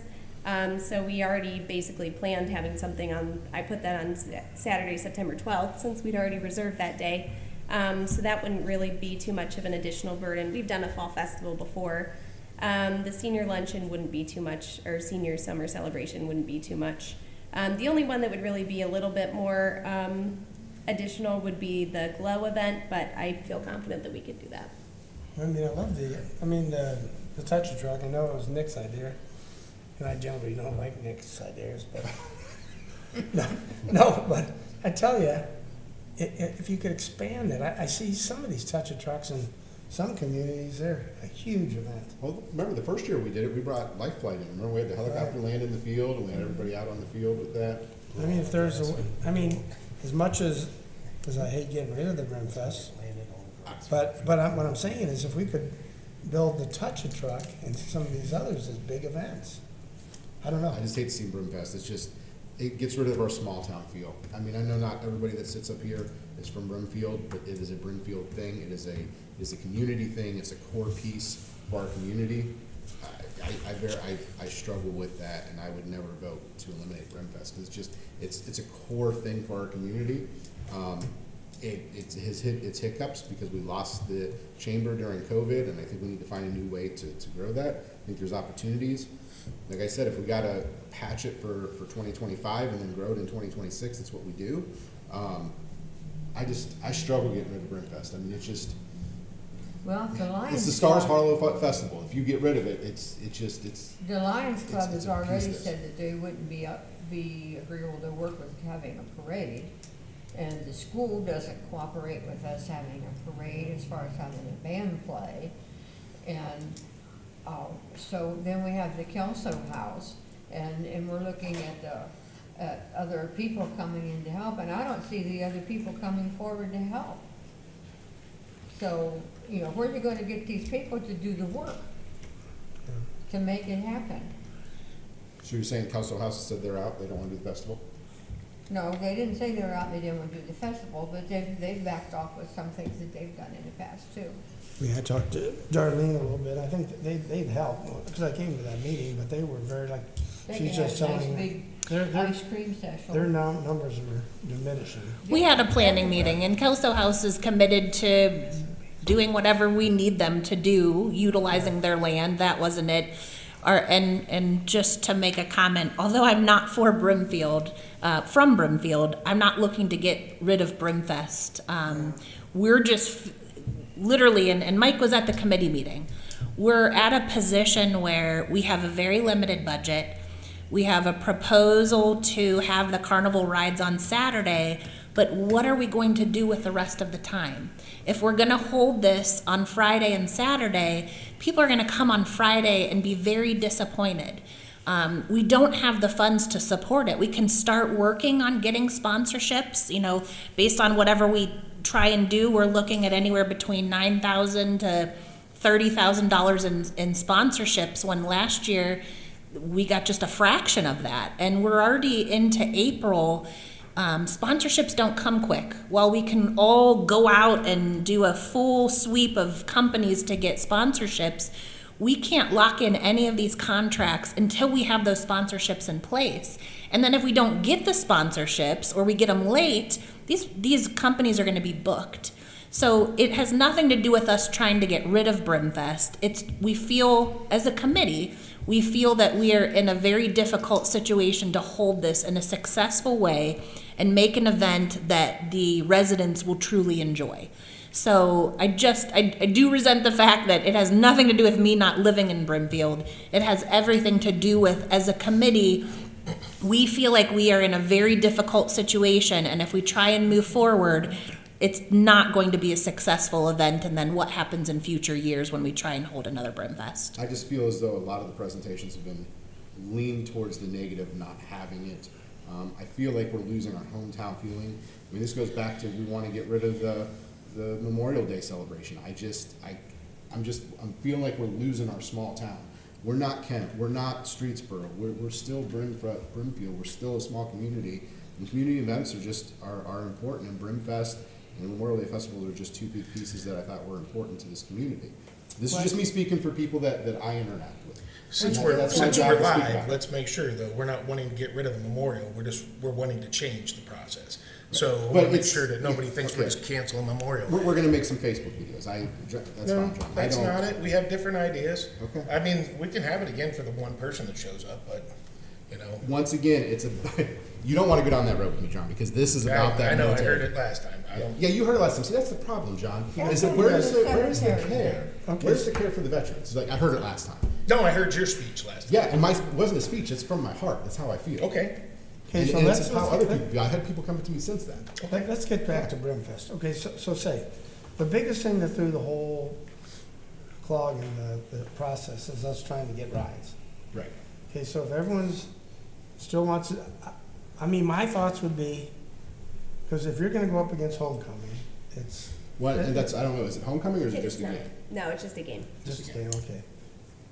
I mean, do we do the old recipe that's works if the weather's good? I mean, I don't wanna have to, I'd rather have blow-ups so kids can play on them than no blow-ups. Right. Then, you know what I mean? Well, that's what I said. If we have to, we go back to the drawing board and we try to use this year to get it going and then plan for 2026. Well, I at the mean, same the one time. idea Cassie had, I thought is great, about the swamp people. Swamp Town? Small town, Yeah, that's the first name of Brimfield. right, yeah. I mean, what if we look at doing a one-day event, or a 1.5-day event? And then maybe, I don't know. And then maybe, is there any way you could sort of kick off Swamp Town with this festival? Absolutely. And then just, I mean, I was with the group, and that was when they came up with the name and all that stuff for this Brimfest, and me, I should be the one fighting more than you, Nick. You know, I just have realized how it's losing its luster. It's not the way it was when I grew up around. Right. It is. I mean, Things have changed. It's just, it was COVID made the biggest hit on this, and we just haven't. I mean, What we're really honestly missing is a chamber here. Without a chamber is what we're missing. and they right? still have money sitting in an account. We do, we're losing the people that partner with us. Yeah, I mean, I and mean- you look at Duncan, just had Talmadge Chamber sitting in there. We're missing. We really need a chamber here. That's another story. We can Well, spend 10 hours on. what, John, what if, and Cassie, what if would they just bring a carousel down? I can go back and ask them. I don't know. I mean, okay, so then again, if we get the 4 rides, who's gonna sit and, we make the money off whatever we charge. Right. And I think the last thing I remember, someone said was, you could get a wristband for $20. Does anyone remember that? I don't remember how much it is now, but it's $20-$30. You go to Randolph Fair to get a wristband. So yeah. And I mean, there you got plenty of rides. So what are you gonna charge for them to use the carousel? I mean, if we can get it into the budget where they can ride for free, that'll bring people out here. I don't know, those are just my thoughts. I just think we got to make a decision. We're just running out of We time. are running out of We time. We have to have a plan. And, here. and I'm telling you, the day of a $3,000 band to play at night, I mean, sure, you're gonna get a great band, but if it rains, you're throwing money away. Right. I would do local bands, because they'll at least bring their mom and dad and their grandparents. You know, I don't know. Those are my thoughts. And I totally thank you for I think your suggestions are great. Yeah. I mean, I'd love to see Touch a Truck get bigger. And that was the plan for this year, but with the budget constraints for Brimfest, I was waiting to see, how we were going with this before I looked at expanding other events. I know John and I discussed that as well. Like I told you, I'll be on that committee with you, so whatever help you need. I don't know, Nick, so what do you guys wanna do? I know what you wanna do. I mean, I hate to lose Brimfest, but I feel like we're at a point now where, We gotta make decisions. yeah, if we don't make decisions today, it's just not happening, right? Well, it's gotta happen.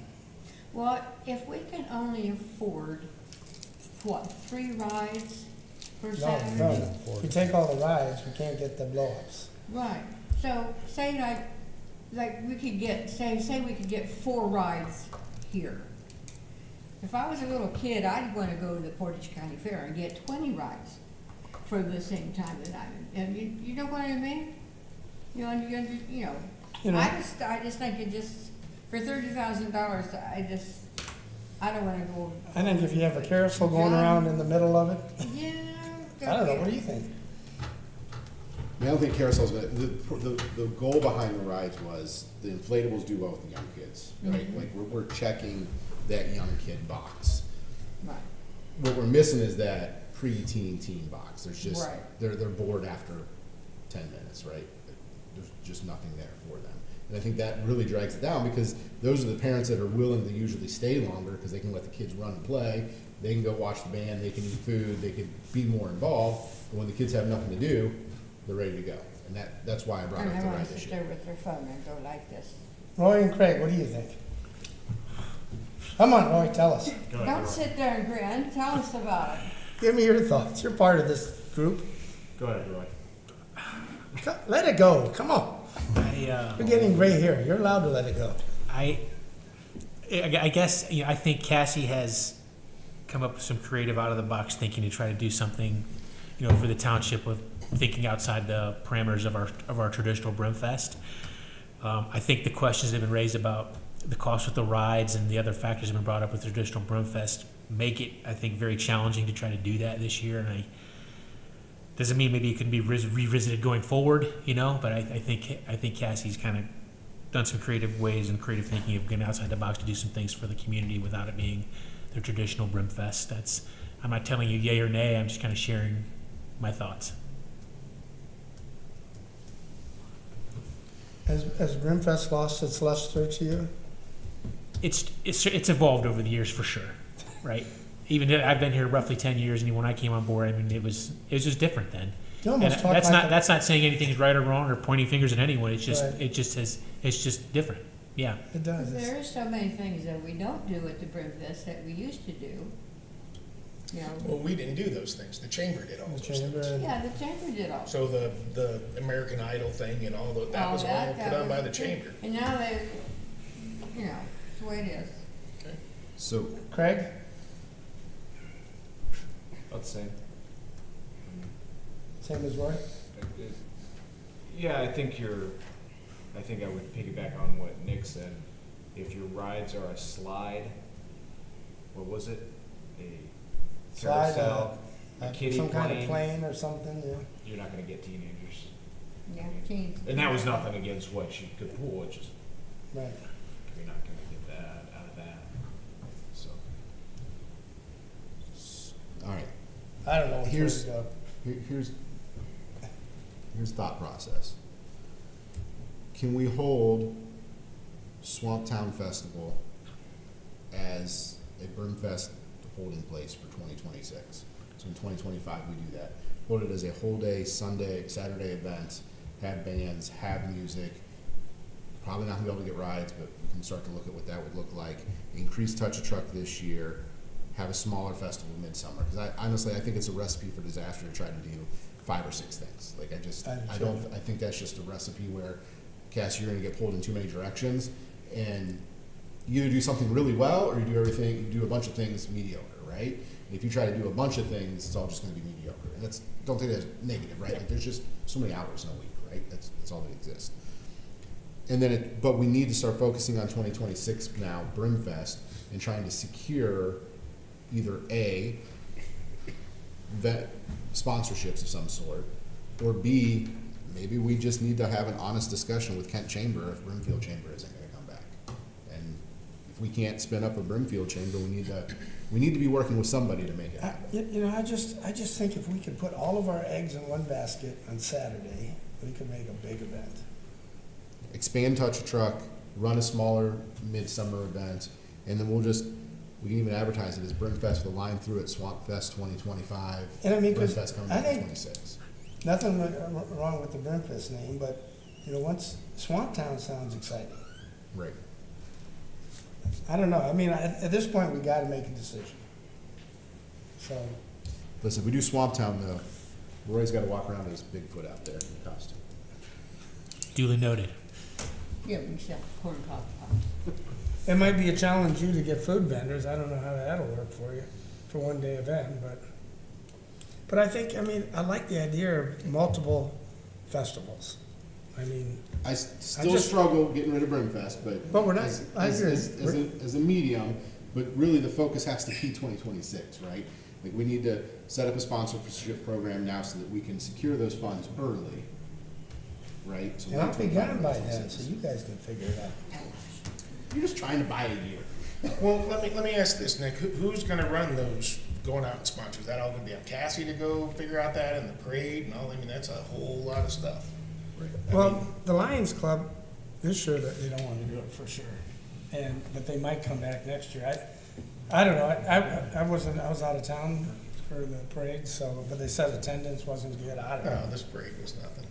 When we had Oliver driving the other parades anyway. Right, I mean. In the chamber, just to bring that up as a perspective, if we ever brought back a chamber, it needs to be more than just working on Brimfest. Because I'm not paying into the chamber as the Dalzell agency if I don't get anything out of it. Yeah, what I'm saying is there's just no chamber to help Right. businesses, period.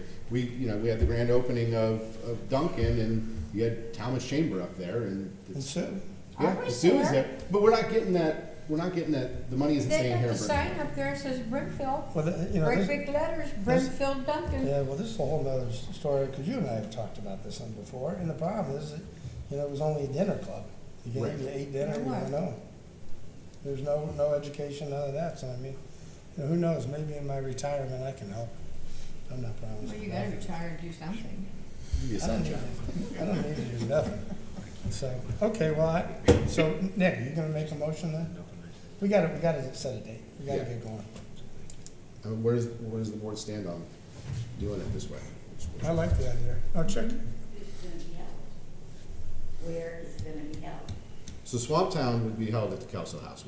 I think we keep it, instead of doing Friday, Saturday, we just do it Saturday. Because you have to remember, there's no parking. That's the thing that's concerning me, where are you gonna park? So Mike Ladd has been working with the developer back here on this plaza Even on an that isn't easement. big enough. Well, I mean, they'll use the school. We use the school parking lot. I mean, if people wanna come, they'll find a place to park. Yeah, I've been around here a few years, and I'm gonna have to go along with maybe, Roy and Craig and say, postpone it a year, and see what happens. Well, that's what we're doing, is we're just doing a different festival that day. There's been too many other things going on. You got a new fire department, it's taking up this area. You got a drug bar coming in out there, and it's gonna take up that parking area.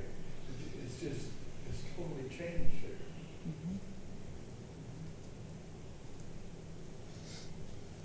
Right? What do you want to do? I'm okay. Yeah, Make a I'm motion? okay. You want to make a motion? Well, you said it elegantly. So the motion is to continue the festival just on Saturday. Cassie, what was that date? The 12th, Thank you. Saturday, the 12th of September. September, thank you. Increase the Touch a Truck event and to hold one of the festivals as a small festival midsummer. And pausing Brimfest for 2025, calling it Swamp Town Fest. I'm sorry, it's Saturday the 13th. Thanks, Dave. Thank you. And then we'll have a second motion for the next part of that, 2026. Okay. So what is her product called? All that stuff? I mean, I need some. I mean, just the Summer Festival Series, as she called it. And what, in the total? So all those dates you wanna put out there in this motion, or what do you wanna Do do? you have the? We're just putting the one date out there Do you have because the we dates don't know for the the dates other for. No. Okay. Well, we know Touch a Truck is Father's Day weekend, correct? We actually had to move Touch a Truck because Hannah and I will both not be here. So we moved it to the following weekend, the Saturday, the 21st. Okay. What you call it? Summer Festival series. series. Okay, and so then are we, so you said you had $30,000 set aside for the festival? So this 30,000 will have to pretty much take care of all 3 festivals? Unless we get any sponsorship for those festivals along the way. Right. But you're gonna need those way in advance because we can't go and hire somebody out there and find out that we don't get a sponsor and we don't have any money to pay them, so. Right.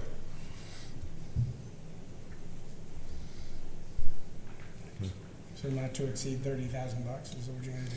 Well, we already have the budget out there Okay. of that. I mean, we don't have to, we approve the budget for 30 grand, but if you wanna put it in here, we can. Well, what, just so it's gonna work. Oh, Okay, and I'm gonna second that motion. all right. So we're gonna hold it in place of Brimfest for 2025? Right, and we're pausing Brimfest. Or however you wanna. In place of, yeah. Move to hold the Summer Festival Series in place of the Brimfest for 2025. Swamp Town, what would we call that? Swamp Town Well, Festival. it's Swamp Town Brimfest, or what do we call Yeah, it? we just call it Swamp Town Festival in place of Brimfest, Touch a Truck, and then one other small festival midsummer. Okay, so that's up to you to kind of look at those options you had. Sure. And that's March 13th? And Cassie, you're gonna have to, September. I'm like, 13th. not March 13th. September. can you come to us regularly? Because I don't wanna get close to the Touch a Truck or whatever, and we have nothing to make it special. Yeah. I mean, what about throwing hatchets? Is that a good thing to do That was in my proposal for, for Swamp Town. Axe Oh, throwing for- trailer. I thought Touch a Truck with all the kids? We can No. have access to anything you want. No. I don't know. I just I'd like to see Touch a Truck get to the way it was that first time. It was. Are you gonna do the Touch a Truck at the same place, or? Yes.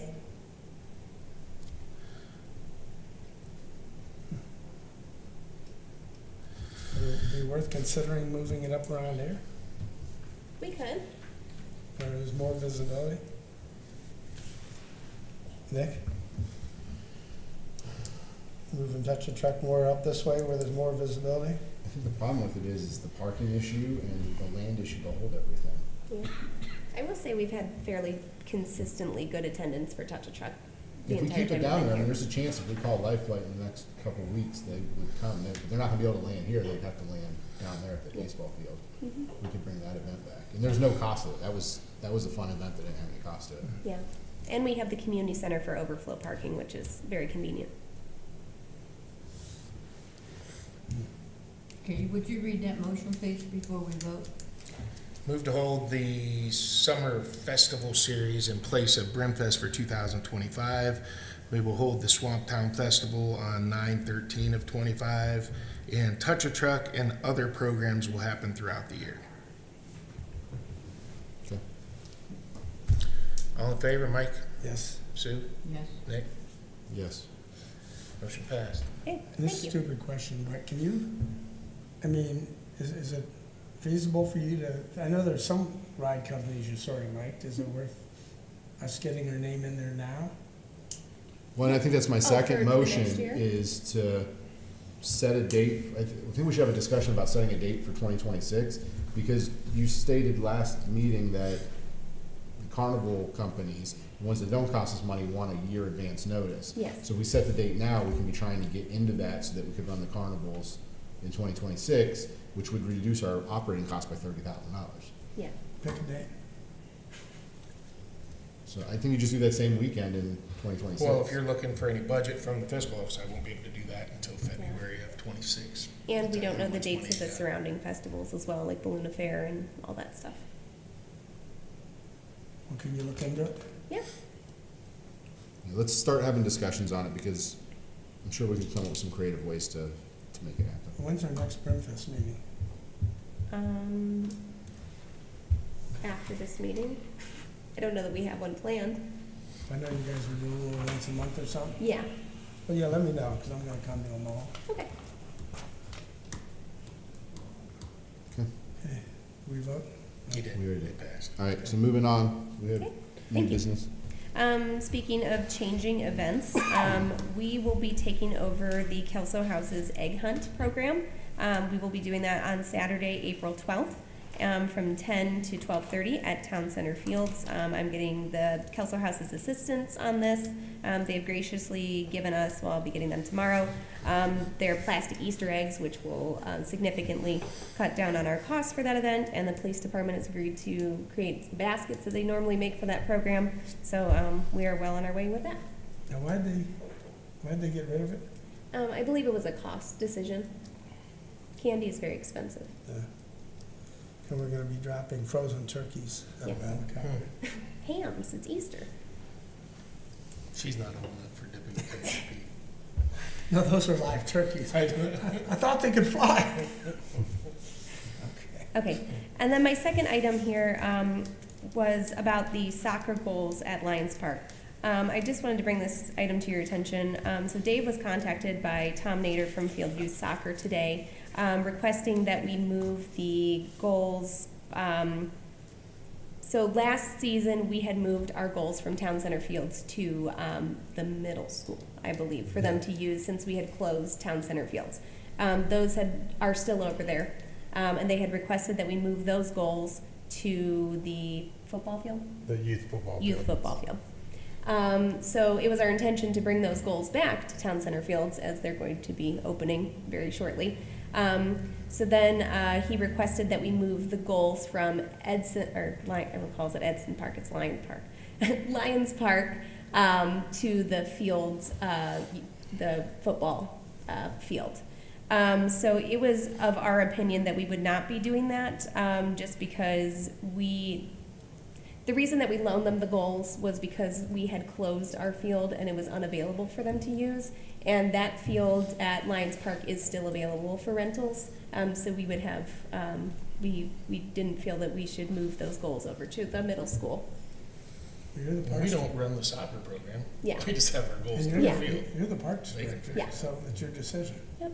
So I just Thanks wanted to for- bring that thanks to your for attention. informing us. Yep. I mean, that field, when is it gonna open? I think April 1st. Really? Mm. Grass looks good. Yeah, it does. April 1st. Mm-hmm.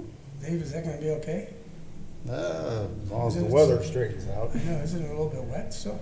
Well, again, it's a weather thing. So, I mean, any field you go out and play on, I mean, you get rain and, I know you've looked at the field, right? I mean. no, I haven't looked at it for a while. Yeah, I've been look- busy with roads and snow Yeah. and potholes, so. Yeah, I mean, I saw it the other day, it looks good. No, I mean, it looks It's not good. much grass growing yet, but it's, No, but, truthfully, I have concerns of April 1st, but I don't know, again, it's just weather related, Yeah. so. And we work that out with the teams as well. If the field is not up to use, then we can work out an agreement where we give them a different use on a different day, so. And before I conclude my report, I just had a quick informational item. I wanted to thank Joe and Dave for assisting on Sunday when a tree fell in the over the driveway at the community center. So they helped, a power line went down as well, so they helped get that resolved. And then Joe called First Energy, and they cleaned it up and had everything ready when I drove by at 8:05, so in the morning, so on Monday. So thank you. And that concludes my report. The only thing I would say, Cassie, just to think about with the soccer fields, and this is just any sporting field, we have to be careful with cancellations, because they may be committed to games already too. Yeah. So I think we gotta take all that into it. Yeah, it's mostly working, it's mostly working with the teams. Usually they contact me and say that it's not up to what they need it to be, and so then we reschedule with them. Okay. Yep. I just wanna make sure we're careful of us canceling on them if they got, Yeah. because there's leagues and you can't move Yeah, anything. it would have to be an extraordinary circumstance for me to do that. Okay. All right, any questions for Parks and Rec? I think you went to the restroom. Oh, okay. I just never- Information technology then, no business today? We good? Sound system better?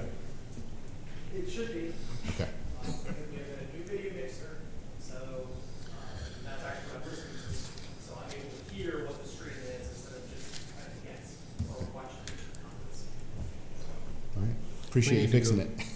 We need to go back to roads. Yes, you're Oh, right. yeah, we skipped you. Dave, I'm sorry. Hey, that's all right. I wanted you to be the best for last, but we'll have you go now. That's all right. I'm gonna spend the most right now, so. Just wanna let everybody know we've been working on fixing potholes.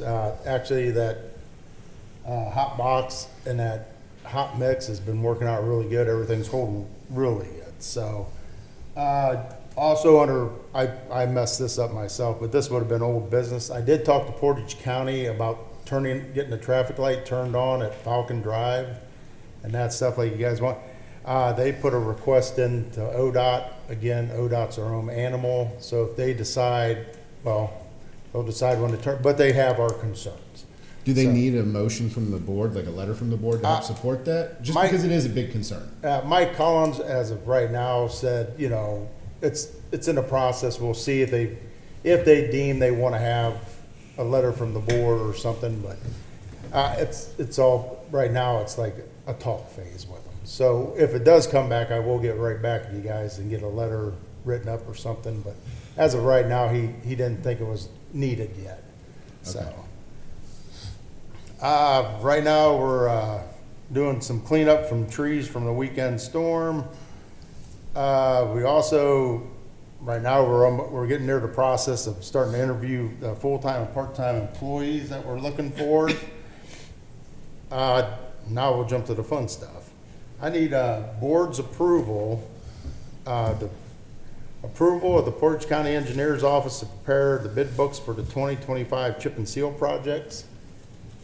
All right, I'll entertain a motion for the approval of the bid books for 2025 chip and seal. I'm gonna make that motion. Okay, I'll Second it. Second. Dave, do you have a list of roads, or we wait until? Yes, no, I can actually give you the list of roads right now if you want them. Yeah, Yeah. if you don't mind. No, yeah, no problem.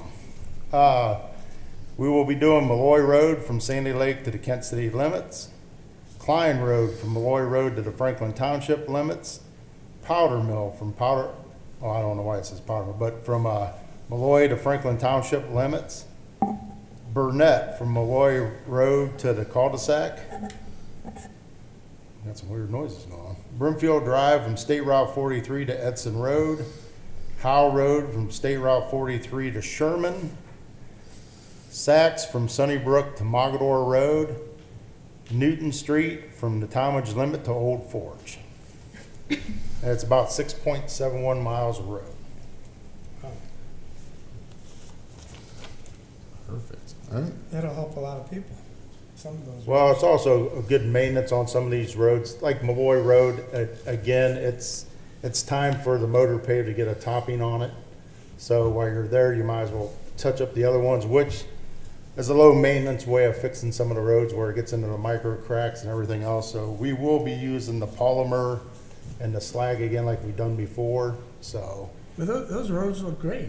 After they start driving on them, they look good. Well, this year we're also gonna put into the thing quicker sweep dates. The what? Quicker sweep dates. Oh, okay. That way they get out quicker. Last time it held up a little bit, so we're gonna force them to come quicker, so. All right, roll call for All in approval. favor, Mike? Yes. Sue? Yes. Nick? Yes. Motion passed. All right, my second board approval is, what I'm looking at getting is, advertising the 2025 chip and seal projects in the Record Courier on 3/28/25 and 4/4/25, with the bid opening date of 4/16/2025 at 7:45 a.m. In the meeting room. Hey, I'm going to make that motion. Second. You read that township, the latest township thing where we don't have to use the Record Courier?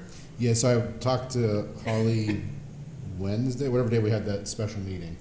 She's working with Mark Gadetti right now to redevelop some language for us to bring it to us, and then we can, at that point, pass a resolution, and then we can advertise on our website. Yeah, because the Record Courier, I mean, who even reads it? We're just wasting a lot of money We are. there.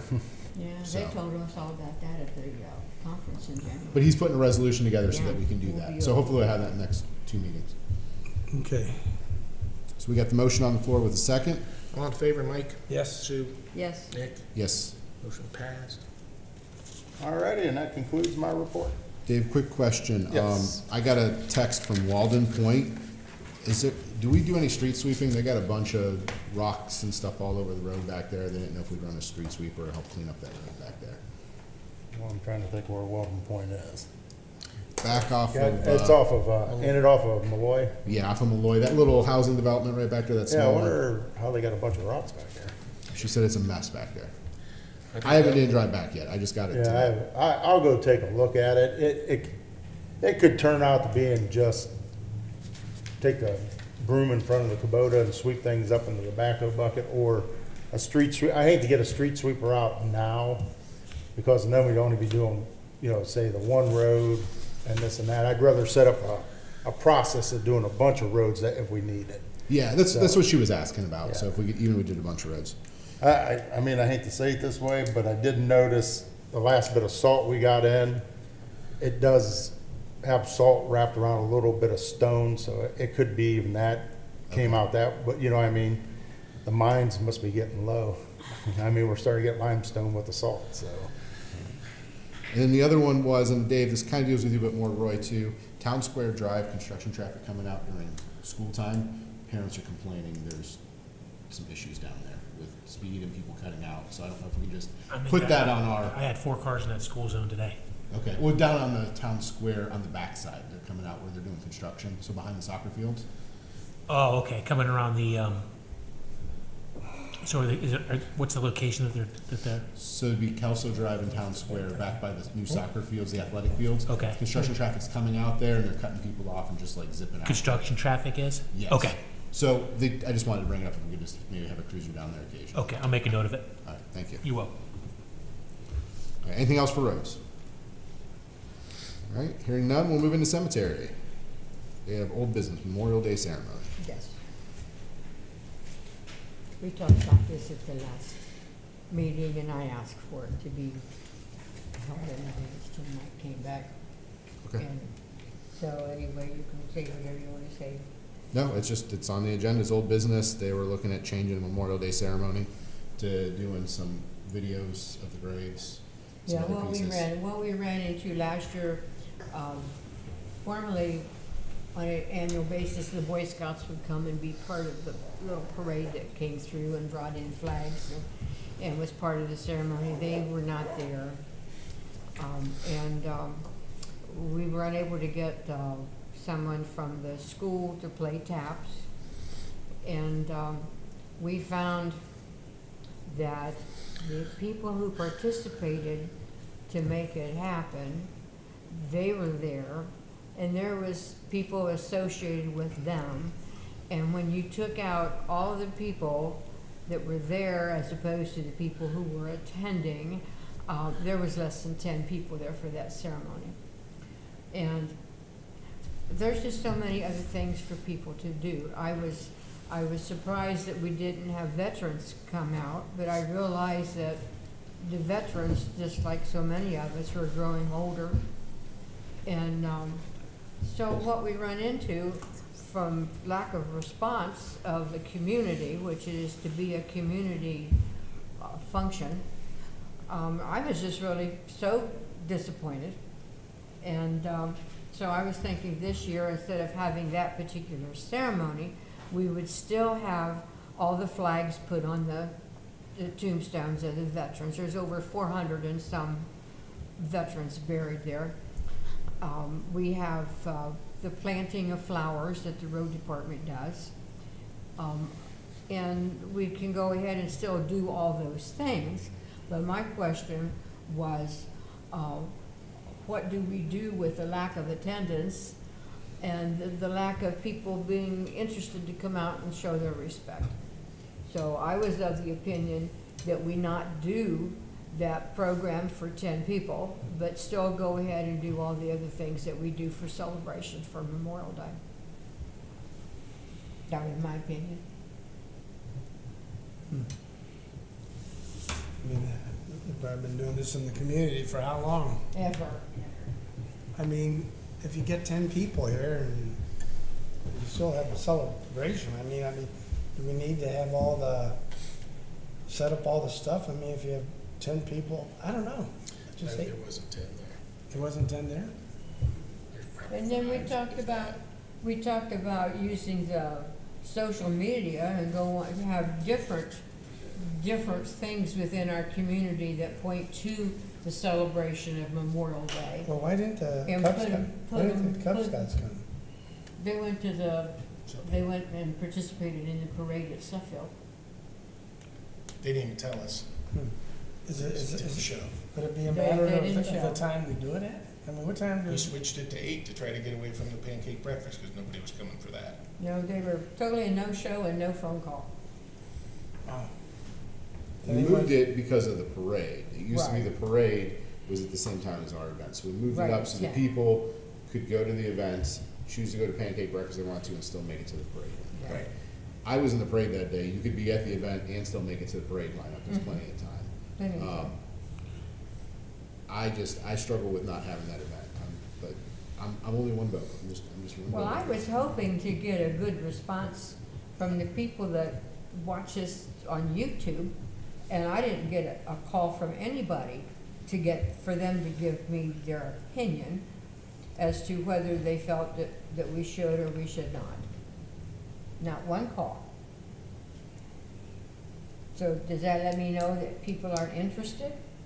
Or does that let you know doing the social media post for it would be unimpactful also? Yeah.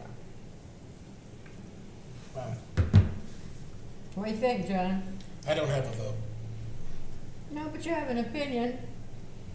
I'll keep my opinions to myself. Your boys went through all that. I was on the cemetery committee that said that we should not do it, so I'll leave it at that.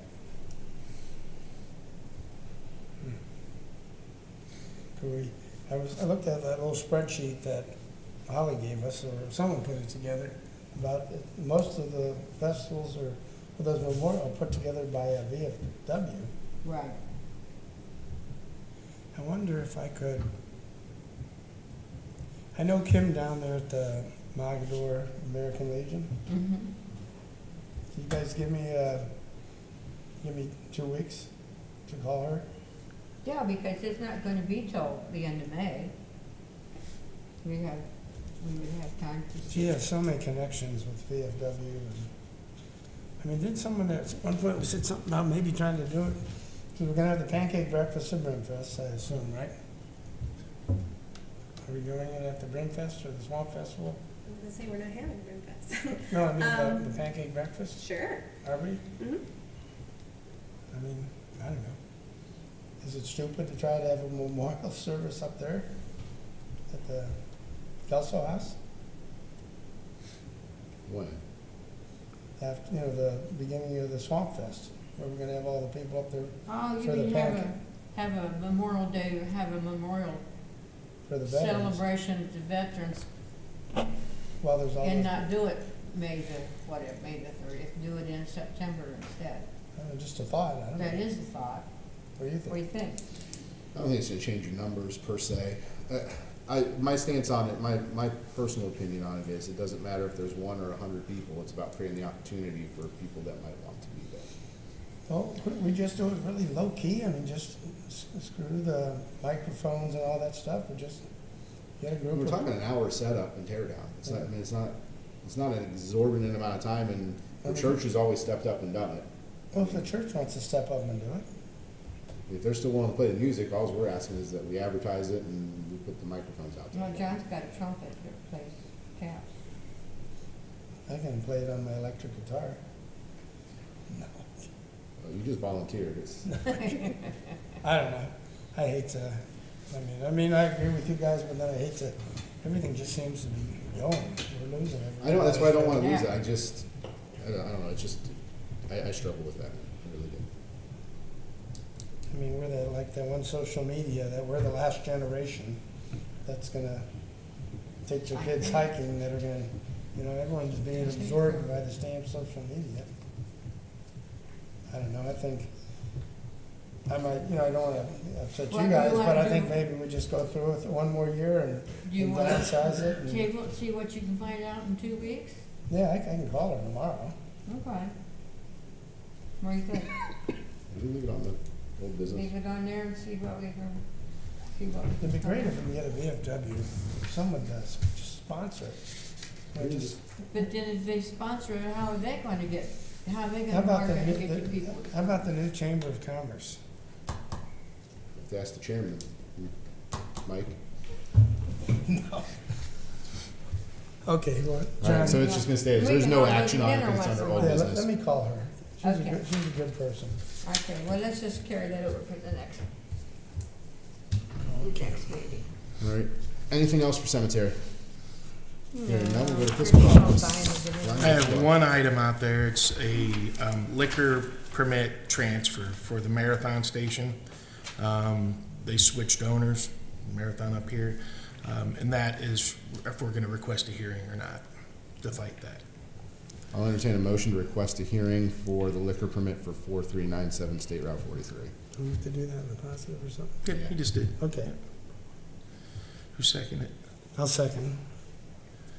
All So in fa- then, oh, to clarify, this is just where the Marathon Station up on 43 has changed owners? It's not a new thing coming in? it's Well, one and that's already- that's not even what it is. It's to see if we wanna have a hearing down at the. Right, but I just. But wanted- yeah, I that's what just- it's a I'm just transfer. trying to identify the location. Yep, it's the Marathon Station. I had. And confirm that license has already been issued, it's just being changed over to another owner. Mhm. Okay, All in favor, Mike, No? Sue, no, Nick? No. Motion failed. That's all I had. For the good of the order, is there any comments, questions, concerns? Joe didn't have nothing, huh? Okay. What? All right, if hearing no other comments, I'll entertain a motion to adjourn this meeting. I'll make that motion. second, All in favor, Mike, Yes. Sue, yes. Nick? Yes. Motion passed. We adjourned at 8:06 PM. Okay. Well,